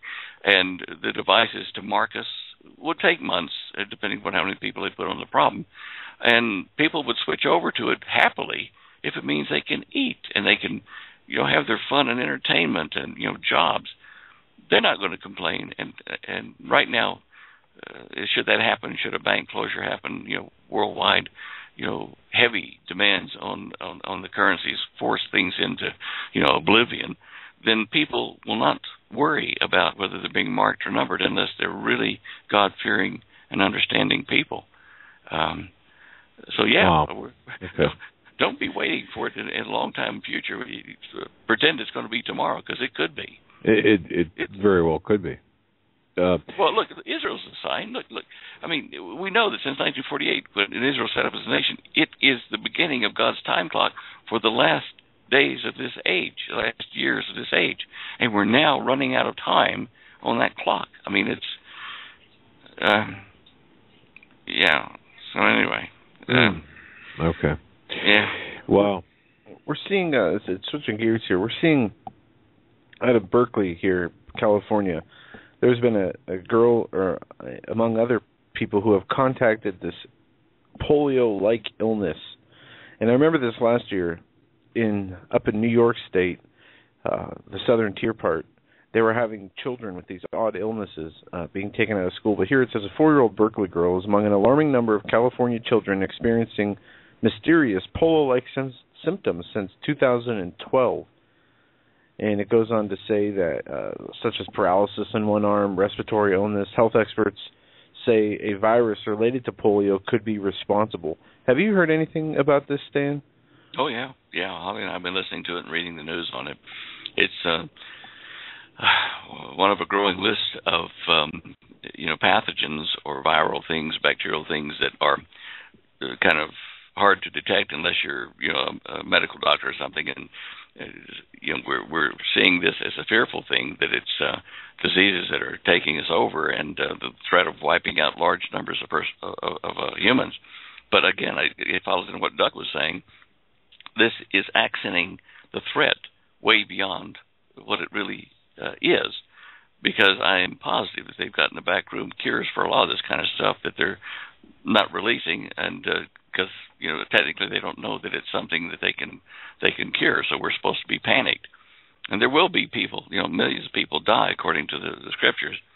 In this age of pharmacy and pharmaceuticals, there still will be people in great numbers that will die. But that is after the world government has been set up, or as it's being set up. And what they're herding us into is with these kind of strange maladies that come out. It could be due to chemtrail type stuff. It could be due to additives in food or GMO foods. There's so many things that could be giving the environment that has caused these children to be stricken with this, that you can't help but think, well, now, okay, this is something that's controllable, and whoever's in charge must know what this is, in spite of the fact they say they don't. I remember as a kid, polio was a really heavy trip. I mean, you saw kids being laid out in some kind of a tube at the hospitals, and these iron lungs, they called them, where it was breathing for them because they couldn't breathe because their muscles were paralyzed from the polio, and the poliomyelitis, which hits the nerves. So what is happening here may be a viral thing. I don't know. It may be a chemical thing, environmental, otherwise. We're going to see more of this. There's just so many things that are filling prophecy now that people cannot think that we're going to last, another 5-10 years without the world just coming totally under control of some global dictator. I mean, people are going to be crying out for it, in spite of how bad it's going to be for them. That's sad, but yet inevitable. Pretty heavy, Stan. Really, it is. But you're right. I look back. I had a conversation this past weekend with somebody, and it was difficult for me to engage this individual. I'll just set the stage for you here, and I want to ask you how you would respond to this. Now, this gentleman is actually an elder in a church, a missionary, and very fortunate in terms of business, a business person. Has been able to save what I know, at least $100,000 in liquid assets in a bank. This person's got that much I know. It could be far greater, but at least I know that there's at least $100,000 in the bank. that this gentleman has. And he considers himself extremely awake and aware and in tune as to what's taking place all across the world. Again, we're talking about a person very plugged into the end times scenario. What threw me off was when we were talking about, you had mentioned about all it takes is like one bank closure, for example, and I get that, and I think most people understand that. But when we were talking about this, the situations about the times, the upcoming times and travails and situations, I said, I don't have $100,000 in the bank. I'm not sure. I'm not sure if I know of anyone else that has that. But I said, what are you planning to do? How are you planning on protecting, for example, the wealth that you've been able to accumulate over the years, the $100,000 that you've got on deposit in the bank? And at that point, his wife came up and said, there's not going to be. What do you mean? And I said, well, look at what happened in Cyprus. That $100,000, you can go to bed on a Friday night, and that Monday morning you might not have that $100,000. It might be $10,000, if not in actual numbers in buying power. And his wife says that will never happen.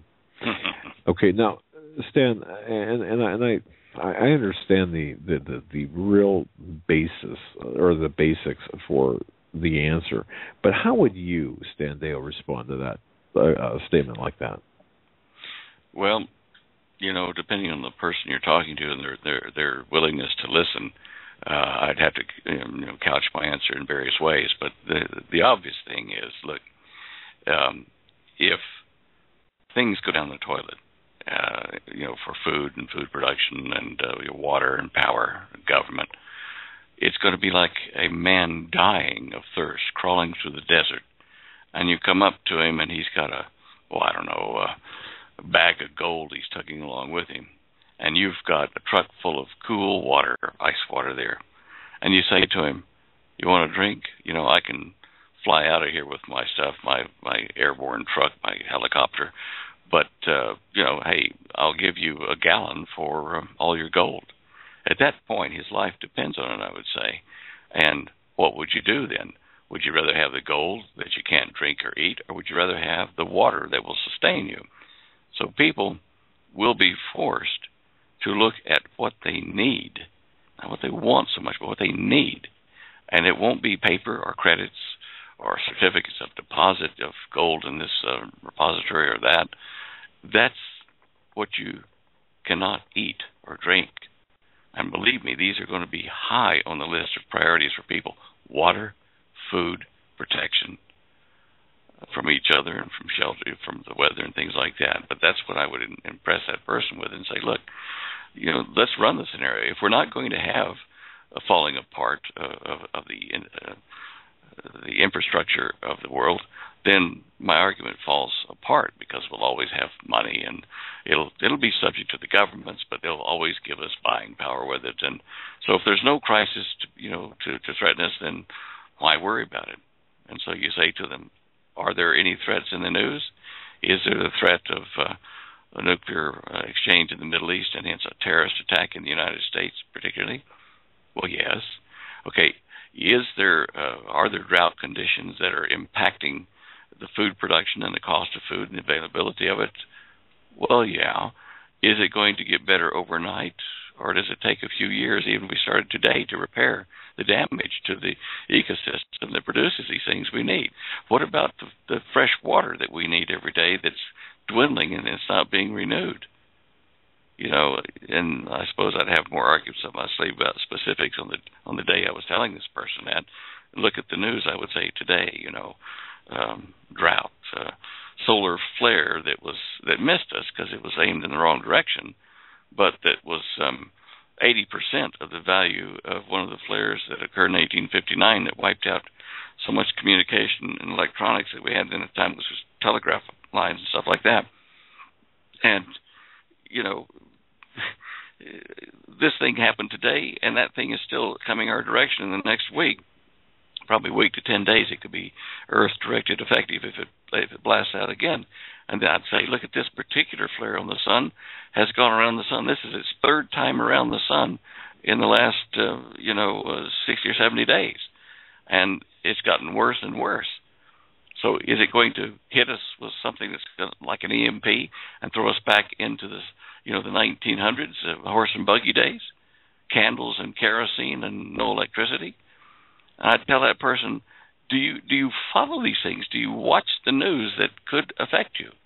And if you don't, and you don't care, well, I guess you're saying you're ready to die. You've had enough. You got to threaten them. You got to hit them between the eyes, and that's what's being done to us, Doug. As a world population, the globalists are hitting us between the eyes with things that reach us to get our attention, and that's what you'd have to do to that person.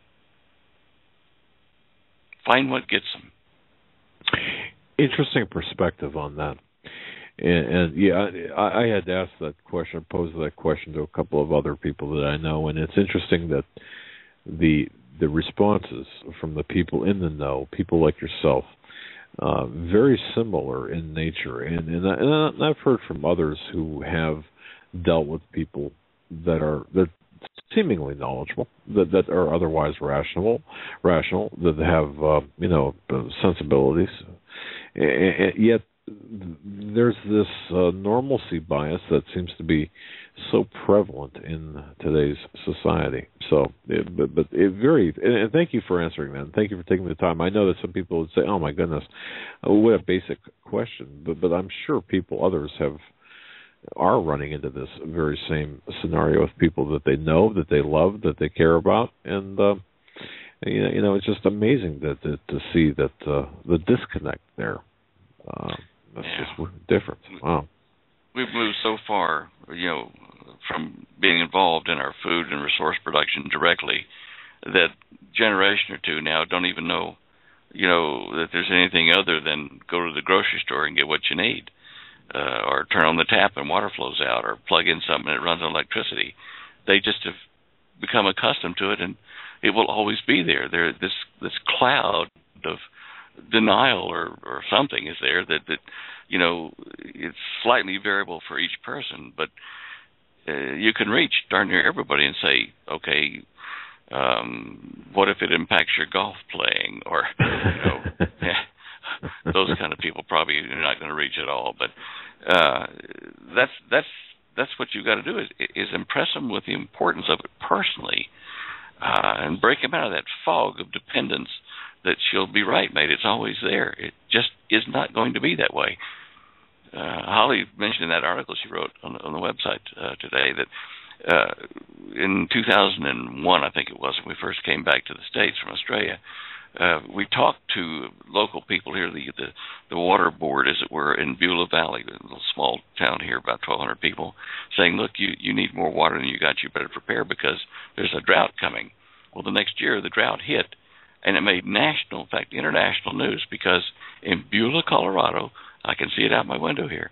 In Beulah, Colorado, one morning they turned on the taps and nothing came out. There was no water. The local water board only had about 70,000 gallons of water in a tank for 1,200 people and their livestock. Now, they have now since gone to 10 times as much storage after the fact. But it took that to make them see that we weren't fooling. It was going to happen. They didn't believe us, and I'm telling you can tell your friends and people that are still standing on the fence there, sitting on the fence, pay attention. It is coming. It has already started to happen. It's not maybe. It is intensifying. It is already here. And then start drawing out news articles and stuff and, be well armed with the truth. But try to help them. I mean, you're not selling them any products. You're trying to help them survive. Exactly. And I've just got to express my admiration to Holly, to yourself, to Holly. Holly's article, How to Beat Coming Killer Food Shortages in the Drought, Killing the Golden State, dated yesterday, published yesterday. Just a fantastic article. And you know what, folks, I'll just say this. It doesn't leave you with just the bad information. Holly does a great job into explaining how you can survive the most the practical advice, the how to grow your own food, and very specific, I might add, how to save a bunch of money in addition to that. I mean, we're getting into now, hopefully soon, the growing season, or at least the planting season, I should say. Not too long. If it ever stops snowing, at least where we're at. So this is an invaluable article, and that, of course, is at standeyo.com, how to beat the coming killer food shortages. Doug, you can put that that article up on your website or your chat room, whatever. Share it with folks. It's not something that you have to go to our website to see. It's just that we're passing it around to all kinds of news services, and they're picking it up. I'm seeing it come up on the internet here today. So it's pass it around. I mean, anywhere you can put it out there to try to wake up people. Yeah, I was. You know what, Stan? I was trying to be the investigative reporter to give a little bit of a backstory for the reasons behind the drought. But at this point, I can see it really, and as Holly does point out accurately, so it really doesn't matter. We're beyond that point, and we have to prepare, and that's the crux of the article. So I'll definitely put it up on HomelandSecurityUS.com with a link back to standeyo.com, folks. But check out standeyo.com and check out the article, please. In fact, print it out and give it to your friends, relatives, and neighbors, because very important information here and extremely critical for the times in which we live and how we're going to survive this together. I do have a question from somebody about this article. Is there a place, and I remember asking Holly this probably 6-7 months ago, is there a place that she recommends or you recommend to purchase quality seeds for your garden? Yeah. Okay. It's in the article, she. Yeah, she's listed 4 key people in the article, but there's like 350 other suppliers listed in Garden Gold as well. But the 4 that we depend on the most are in the article. Yeah, in fact, if you print that article out and and give it to friends or relatives that you're trying to work on to help them, you might say that you're planting seeds for later. I love it. Wisdom. I love it. Okay, well, Katie K. from Iowa, please reread the article. It's in there. Okay, wow. So the images too are fantastic as well for the seeding heat mat and other things. It's interesting how Holly put this together. Really, this is fantastic. So. Well, she is kind of an English major journalism type and has been trained to do all that stuff. And she really researches and puts her heart into when she writes an article on anything. She's got 40 or 50 of them that she's done and over the last few years, and she was just counting them up today to see. It seemed like there had been a few, but she's doing what she was trained to do and what she likes to do. Well, fantastic. Fantastic. I really appreciate this. Stan, anything we haven't covered? I know we're past the hour allotted to us, but anything that you want to add before we cut you loose here? Anything that we need to address that we haven't done? One thing I've gotten a few emails from some of your listeners about is that they're panicking over the fact that something's going on in one particular sheriff's department where the deputies have all been told to keep their instruments in their car because they might have to be off communication for several weeks, worrying about something around March the 1st, which is, 3 or 4 days from now.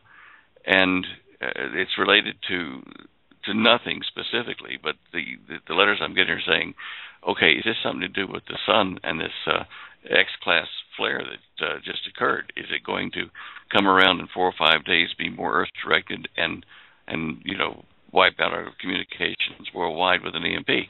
I don't know the answer to that, and I don't know that our science is good enough, mankind's science is good enough to accurately predict when a solar flare is going to occur. If it is that advanced and the governments, the powers that be, can predict when a solar flare is going to occur down to the day or two, then they're certainly not sharing it with the rest of us. They're flying blind as far as we're concerned, still trying to figure out what makes the sun work, and expressing shock and awe when a great EMP or a great flare and a great coronal mass ejection, both of them together, come off the sun.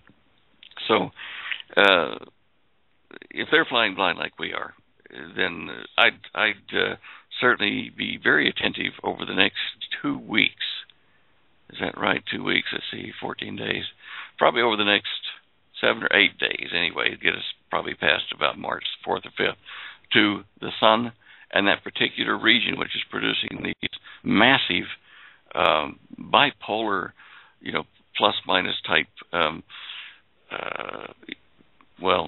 flares and coronal mass ejections. I watched the live video or the compiled video of several images from the sun when it released that most recent 4.9, I think it was, flare, and it disconnected the filament so rapidly. It wasn't like the normal flare that if you watch the daily, hourly like movie, it goes boom like that, and then it flares around a bit and flails, still connected to the surface of the sun, and then falls back into the sun. This kind of went gone.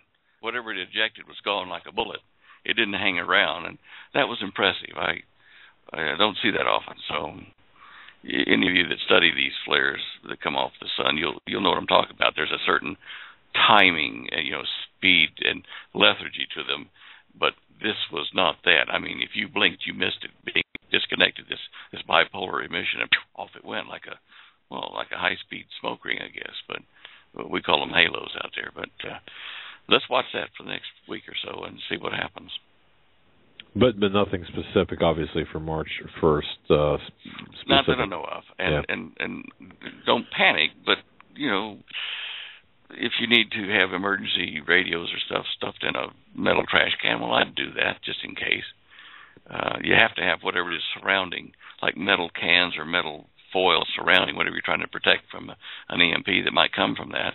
And technically, you'd have to have a wire from that connected to your water pipe in the house to ground it. That's the most ideal thing. And another one of your listeners asked, could they just throw a metal space blanket over it and that'd be it? But no, you have to actually completely surround whatever you're protecting with a conductive metal like a can or, a wire mesh grounded. But anyway, I wander off here a bit on these subjects, but make minor preparation. Be sure you got your emergency stuff ready for, the next week. But other than that, I wouldn't panic, guys. Excellent. Yeah, the X4.9, as it came off, what you're talking about today, there are videos there up at, you can go to spaceweather.com and many other sites. Yeah, have the video up there of the ejection of that solar coronal mass ejection. And as you said, Stan, it doesn't, flop up and down. It just kind of is shot right out of that sun. So as this makes its way, the face of it comes back toward Earth, definitely something to keep an eye on. Well, let me just reiterate what I said earlier about the speed of this thing, the particles, the protons and charged particles being shot out by this thing in a CME type of event or flare. They both usually come together. In 1859, the Carrington event, the solar flare that affected the telegraph lines and whatever like that back then, that group of particles coming off of the sun was traveling at over 5.5 million miles an hour. Now, what was it, a couple of years ago, we had an X49 or something in that region anyway, faster than even the Carrington event, but it wasn't aimed at us. That was traveling at about 6.75 million miles an hour. And, this one that came off today, that one that just burped and shot out like a bullet, that was only traveling at 4.5 million miles an hour. I mean, I'm trying to put this in perspective. This is huge. It's just not aimed right at us. So let's hope this very active region on the sun passes by again without incident as it swings, past pointing at Earth. Oh, gosh. Anyway, look, I'm on my soapbox again, guys. I'm sorry about that. I guess I've gone over my time a bit. Well, it's always a pleasure having you on, Stan, and until next Tuesday, we look forward to that. And God bless you, and you and Holly stay safe out there and keep doing the great work that you guys do. And we can't thank you enough for your time and your insight, and I hope it really reaches the ears of those out there as we understand, what more alarming and troubling times that we're going to have to go through. So I hope they take that advice, and we all take that advice and become more self-reliant. Do some experiments, as Stan does. You never can get it right until you try it, 4, 5, 6 times to make sure you can do it and get that confidence, and then we can teach others how to do the same. Well, look, you keep your program going there, guys. You're doing a great service by letting so many of us get on the air there and share with folks that need to hear what we've got to say. So keep up the good work until next Tuesday. God bless you right, guys. Man. God bless. Take care. Bye-bye. Folks, that was Stan Deyo from StanDeyo.com. StanDeyo.com needs really no introduction, and I'll be putting that article up sans any type of other commentary or the article. To the third and final hour, or 35 minutes of the show, as Stan's segment ran over, which is fine with us, as he has so much to share with us and gives us so much insight into what we can be doing, and expands our horizon of possibilities in that regard. We're going to go to the phones this hour at 661-244-9839. Don't forget tomorrow. I just want to make sure everyone's aware tomorrow. Folks, tell a friend, tell a family member, tell whoever you know. Put this up on social networking. I talked to Steve Quayle yesterday. In fact, I missed his call today, but I'll be putting a promotion up on our website tomorrow night. Greg Evenson and Steve Quayle, Flashpoint. We're at that Flashpoint. And the sense of urgency that I feel, that Steve feels, that Greg Evenson feels, that Joe feels, the sense of urgency that we all feel. We need tomorrow's program as an outlet for knowledge, as kind of a sit rep, if you will, a situational report. Where are we at? Where are things at? You want the latest bit of information. You want the up-to-date information. Tune in tomorrow night. And as I said, please share with others via your social networking that Steve and Greg are going to be on tomorrow. If I sound somber about this, I am, because I see things going in a direction that it's time is short, folks. I really believe time is short. And but please, tomorrow, 8:00, and also I'll be on. I'll also put up something on the website. I'll be joining. I'll be on from 5 to 8 Eastern time. What they don't want you to know, of course, Dr. Robin Falco's program, and if you know Richard Hoagland, you know Robin. So with that, go ahead, Joe. All right, we're going to go to the phones and take your calls at 661-244-9839. Anything that we did or did not touch upon, anything that's on your mind, we can talk about. And last story for the night, I'm going to hit first, then go right to the calls. Judge rules against Mississippi professor allegedly punished for sharing Christian faith. A federal judge in Mississippi has ruled against a public university professor that was punished for sharing his faith, stating that government employees do not have the right to promote a specific religion in the classroom. According to the reports, Thomas Payne, a professor in the Criminal Justice Department at the University of Southern Mississippi, received negative evaluations, was denied a promotion, and was told that his contract would be removed after a student that identified as the Hindu lodged a complaint about his Christian speech. Sometimes during conversations with Dr. Payne, religion or Bible verses are usually brought up by him in some way. This makes me and others very uncomfortable, said the student, who wrote an informal complaint with the staff. Dr. Payne made a statement that anyone who is not a Christian is going to hell. And I've been told to go pray about certain issues, and when being discussed with Dr. Payne numerous times, she continued, I do not feel comfortable when told to go pray for my supervisor instead of dealing with the situation. And it goes on from there about how there's no place for, through different court decisions, how there are no place for God or religion in the school system through the Supreme Court and their rulings. They are going to continue to show the people who are in public that the preaching of the Word of God is not tolerated. With that, going through the phones, we're going to go to area code 609 first. 609, you're live on the Hagmann and Hagmann Report. Hey, thank you. Listened to you guys for a while now and listened to this conversation tonight with Stan. And it led me just to call you. I've never called a radio show before. I just wanted to bring up something about the food situation. And okay. The past couple of years, me and some friends of mine, we've been working on growing food aquaponically. It's, do you know what that is? I don't want to explain it. Sure, go ahead.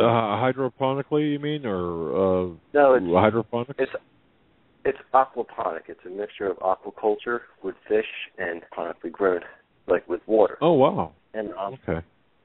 It works on using the water, so you don't really need to only water your plants. You just replenish the evaporation. And like this is something that definitely could help people out in California if they just could research this topic a little bit, because just about anybody could really build one. You could have it inside your home. You could have it in your yard, in the greenhouse, on your patio. And I just wanted to get that out there, because sometimes people are looking for these solutions, and there's little simple ones that we can work on, and it could go a long way. I always had a dream if this could take off in the minds of people, that it could be like Victory Gardens, and it would allow us to retract from the things that we don't want to be involved in. So I just wanted to share that point with you, and thanks for allowing me to talk on the broadcast. Well, thank you for sharing that. We can search the aquaponics, but is there a particular website you would recommend? Well, not in particular.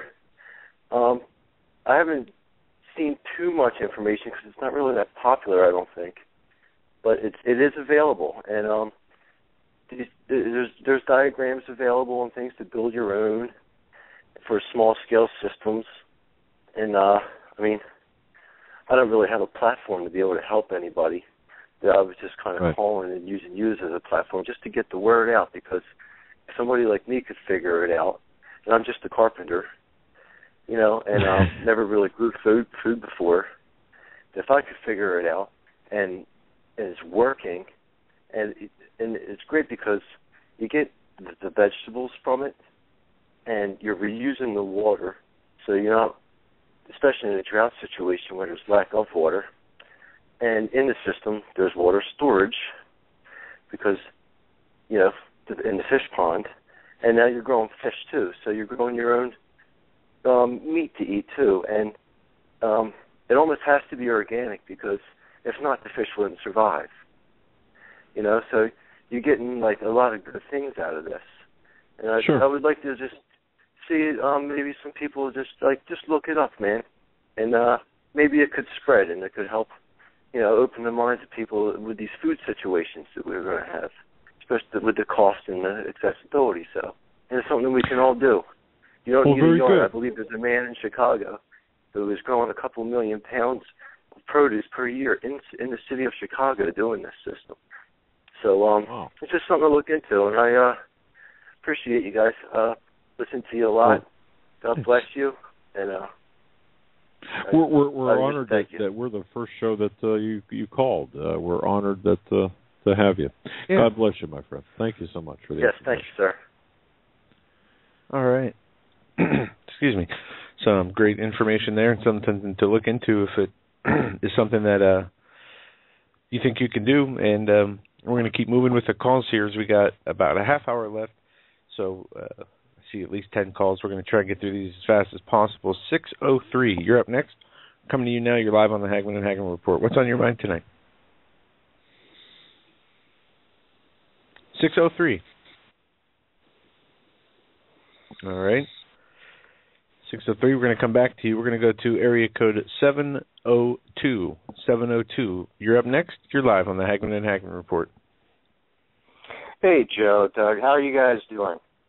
Very well. Doing great. Hey, listen, I wanted to call in and make a few statements. I want to ask you a question first, though. I had been wanting to buy some gold. I think it was last year around October or so, and I called one of the investment places. And the guy's sell pitch to me was, hey, listen, you got to hurry up and buy this stuff because in the healthcare bill, there is a stipulation. I believe he said somewhere in the 1200 page, maybe 1220, 1230. He said there's a stipulation in the healthcare bill that says if you purchase gold over $600, you have to report that to the IRS. Have you heard that? Yes, I've heard that. I have not been able to verify the authenticity of that. Okay, now, I can tell you this: any gold or silver. If someone came to me and said, "I want to buy gold or silver for any sizable amount, or any amount actually," I would send them directly to Steve Quayle. Steve Quayle deals in gold and silver. I could tell you this: I hooked up a couple of people with Steve. Steve doesn't keep any type of records, in terms of turning anything over to the government. I have heard that there is some sort of connection between gold or precious metals, to be more accurate, and the Affordable Care Act, but it's my understanding that had to do more with the qualifications for I want to say an IRA type of investment. No. This has to do with like an IRA type of classification.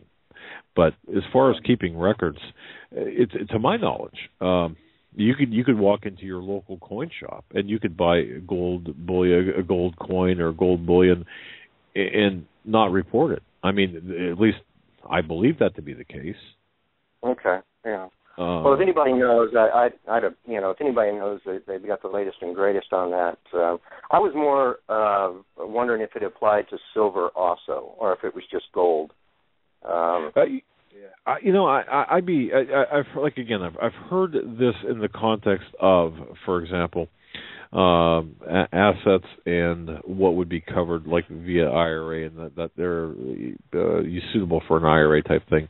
But I certainly would not worry about the Affordable Care Act infringing or impinging on your rights to own or otherwise purchase gold, or having the records sent to the federal government, especially somebody like Steve Quayle. He'd be the guy to ask, by the way.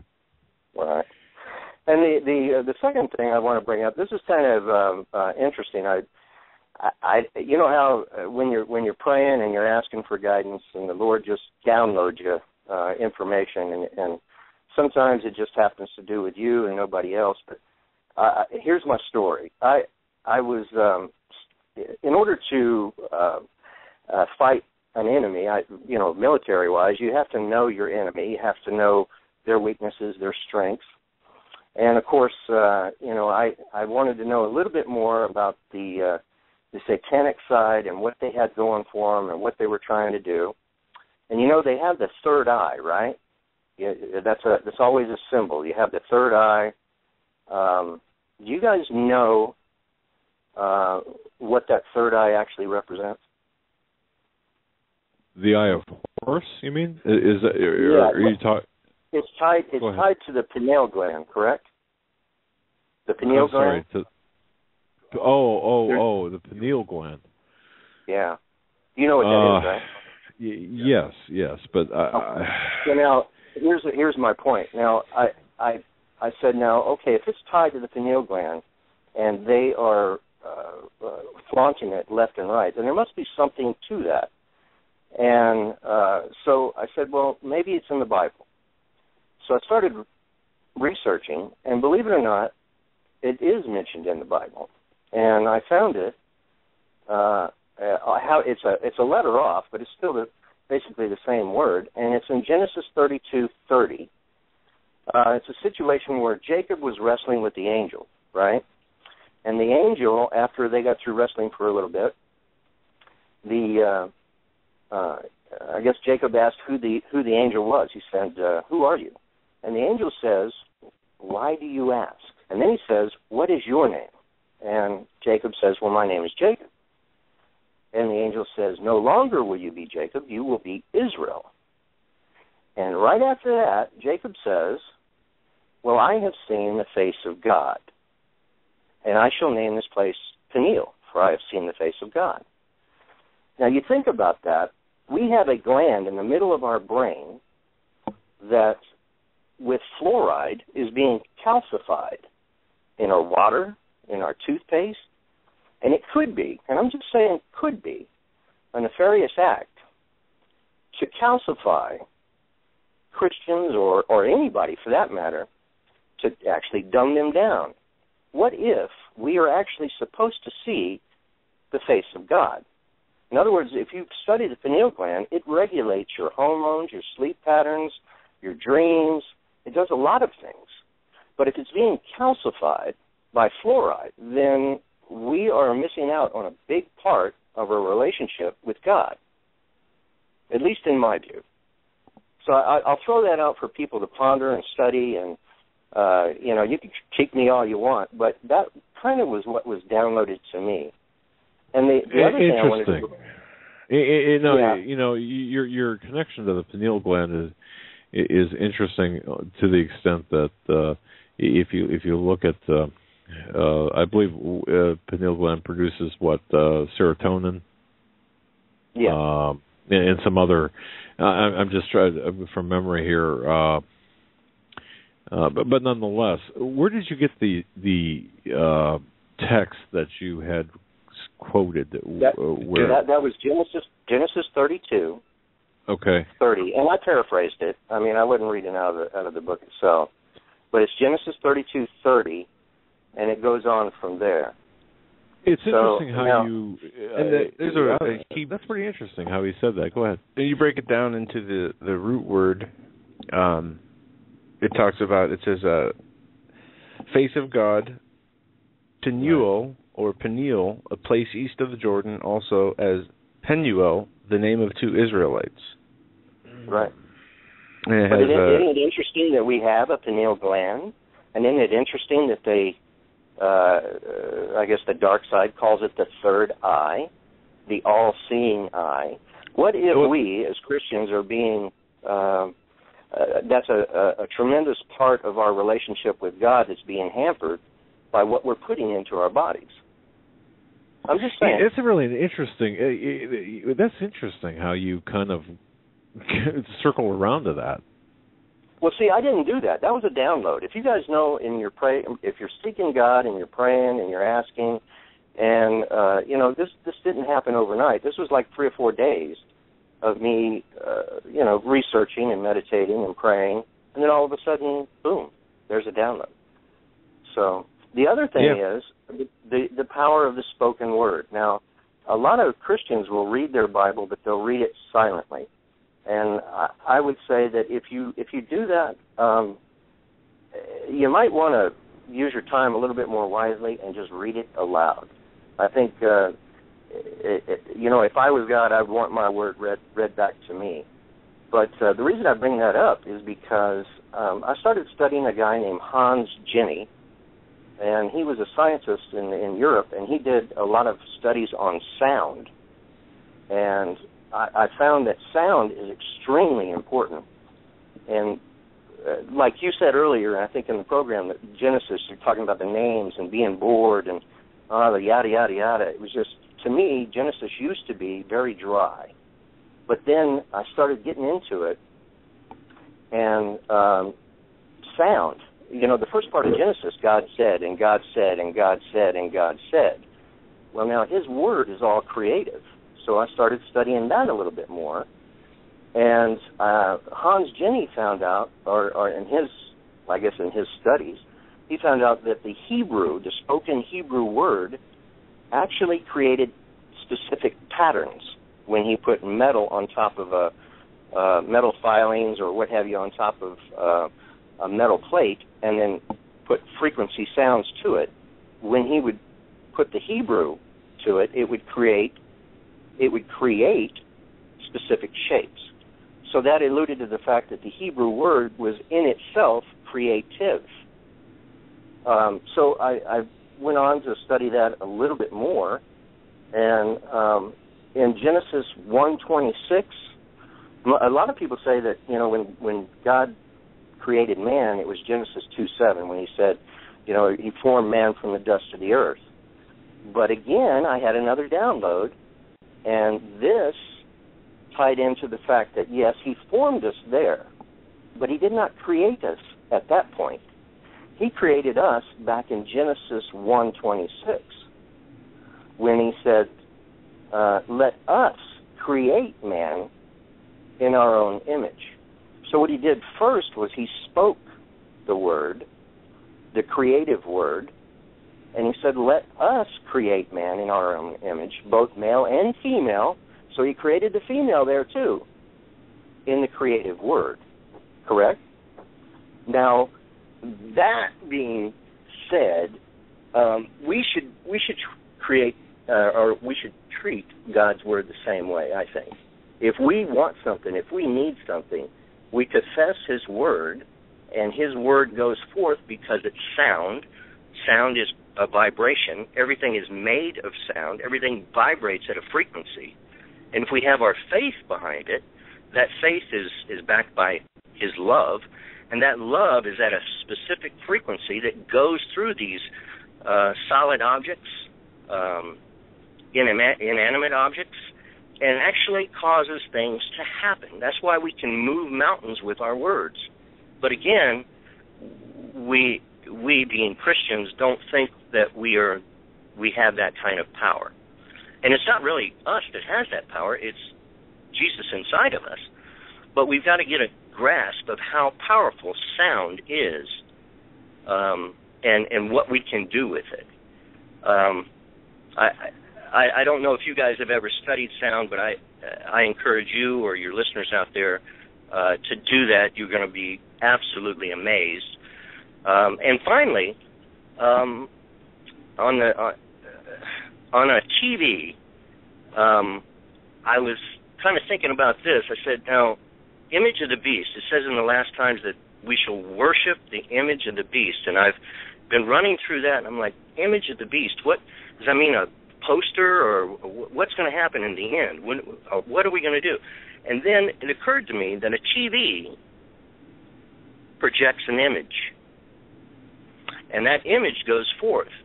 And a lot of times we won't go to church because there's NASCAR on, or there's a football game, or we won't pay attention to our kids because we got to watch Dancing with the Stars.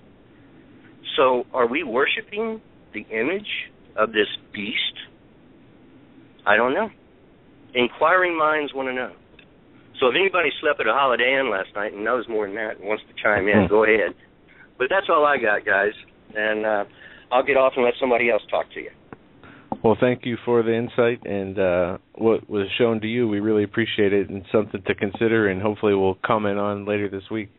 You take care. Thanks for the call. You do that, and I'll be praying for you guys, okay? We'll be praying for you, too. Amen. Take care now. Yeah. I said amen. I said not to say goodbye. Anyway, going to move on right to another call here. 937. 937, you're up next. We're coming to you. You're live on the Hagmann and Hagmann Report. Hello. Good evening. Hi, how are you? We are doing great. What is on your mind tonight? Good. I just wanted to thank you guys for everything that you do. I had a friend who introduced me to you last year, and you guys have been really a blessing for our family because we were asleep up to that point. Yes, we are. Okay, all right.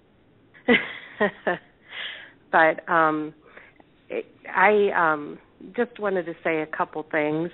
I'm a nurse at a hospital, and I have seen a huge decline in the state of our population and the way that people live. And it's very evident nowadays. What do you mean by that? This strikes pretty close to home. What do you mean by that?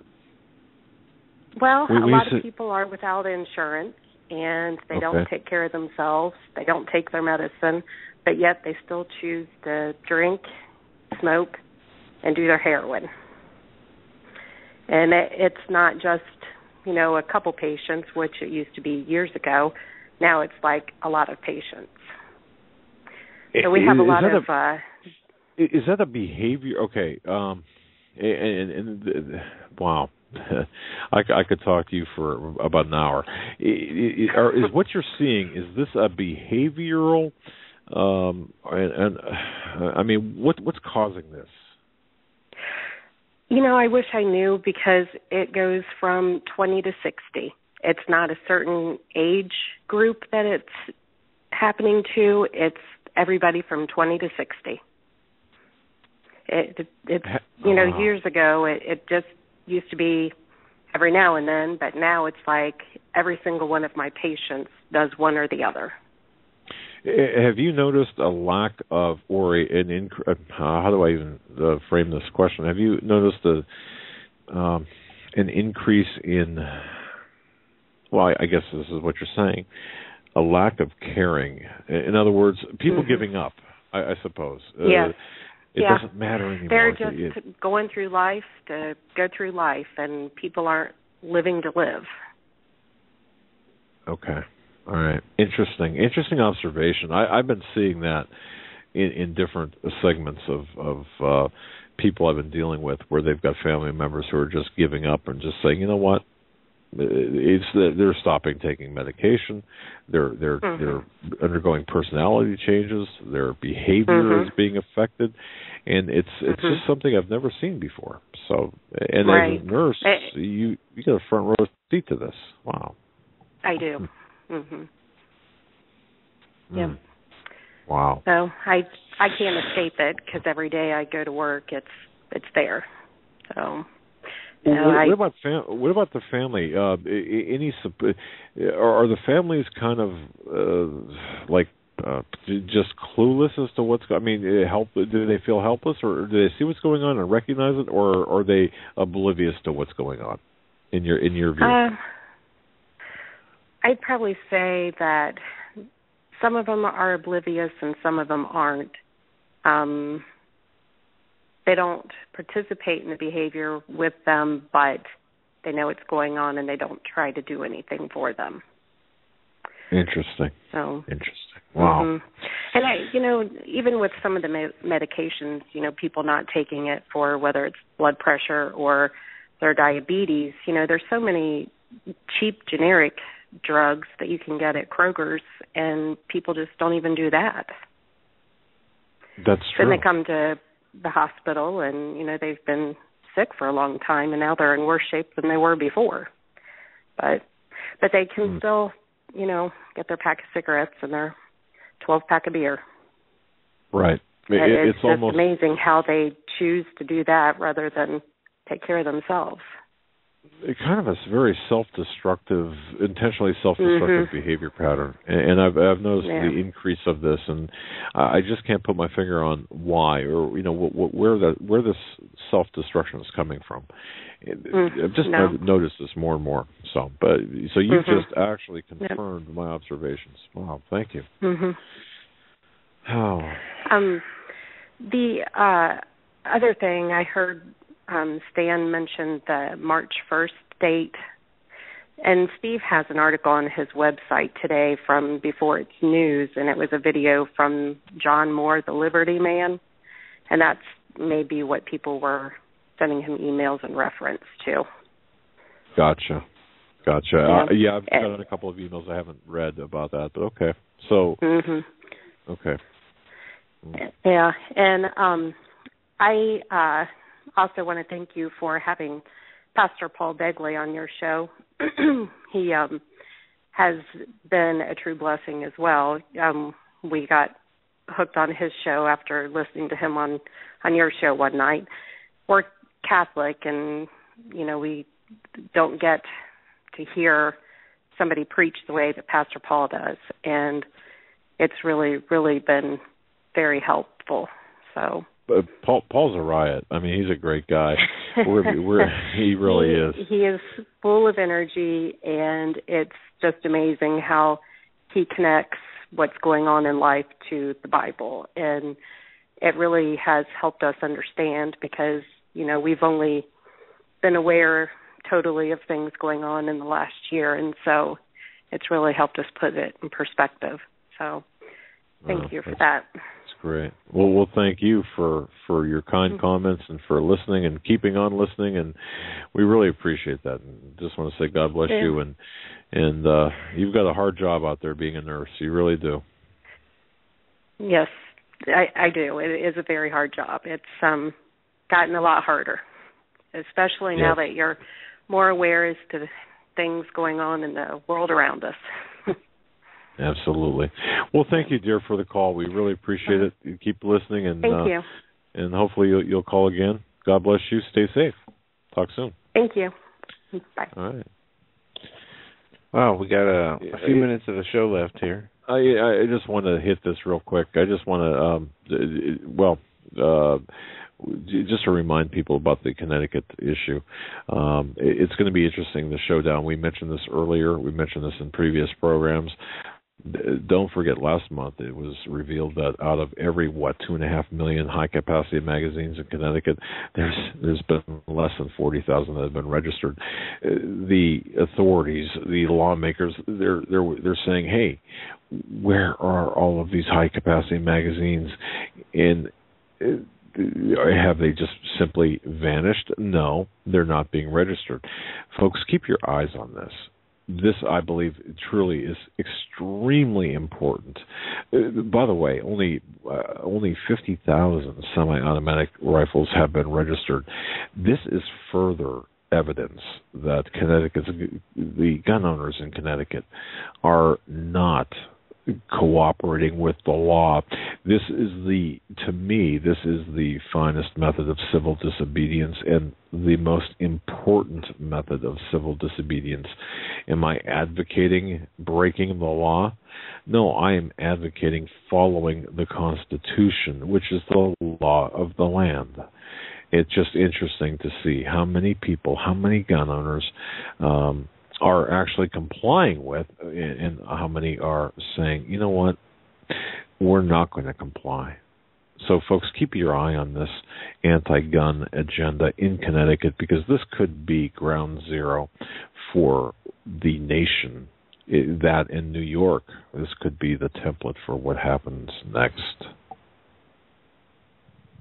All right, we're going to go to one last caller. We got about 3 minutes left. We're going to let you close out the evening. We're going to go to area code 214. 214, you're our last caller for the evening. What's on your mind tonight?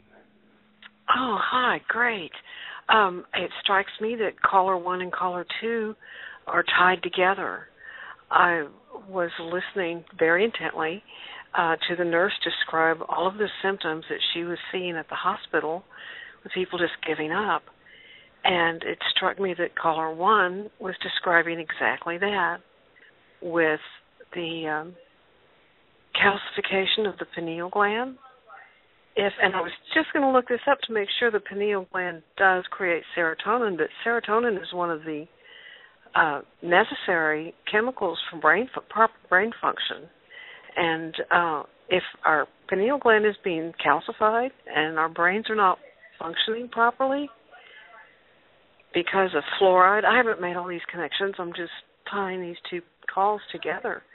That their program is working, their plan is working, and the nurse is describing the symptoms to us of what is actually happening in our society today. The dumbing down being intentional. That did catch my attention. And if I'm not mistaken, doesn't the pineal gland have something to do with one's sexuality, or ostensibly one's sexual development, perhaps? And if that's the case, could this not... Go ahead.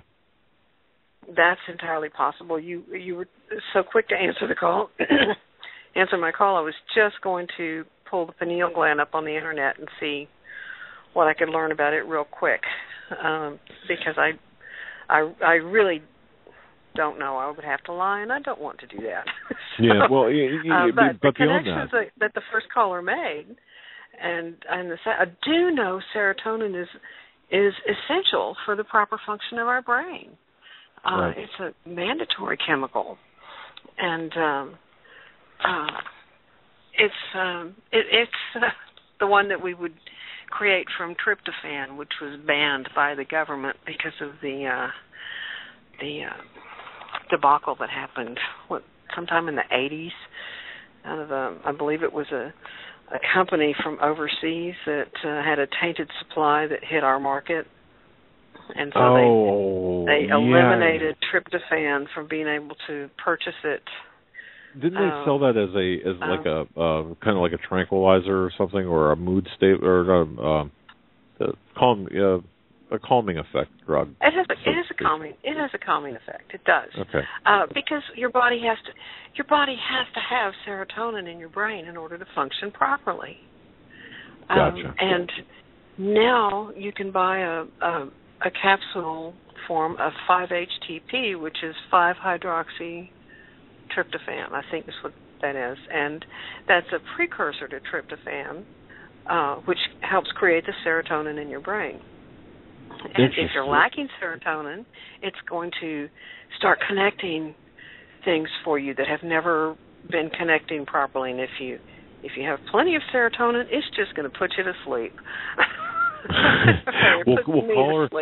Caller, we have to put the program to bed. You're the last caller of the night. We're up against the close of the show. We want to say thank you so much for your call. God bless you. Tune in tomorrow night. Well, you're awesome too. Thank you. And we just praise you, and we praise God for having you on the air for us to be able to make these connections. Thank you. Oh, well, thank you so much. Thank you. God bless and have a good night. Until tomorrow, we'll be live with Greg Evenson and Steve Quayle, 8 p.m. Not going to want to. Have a great night, everyone. Good night.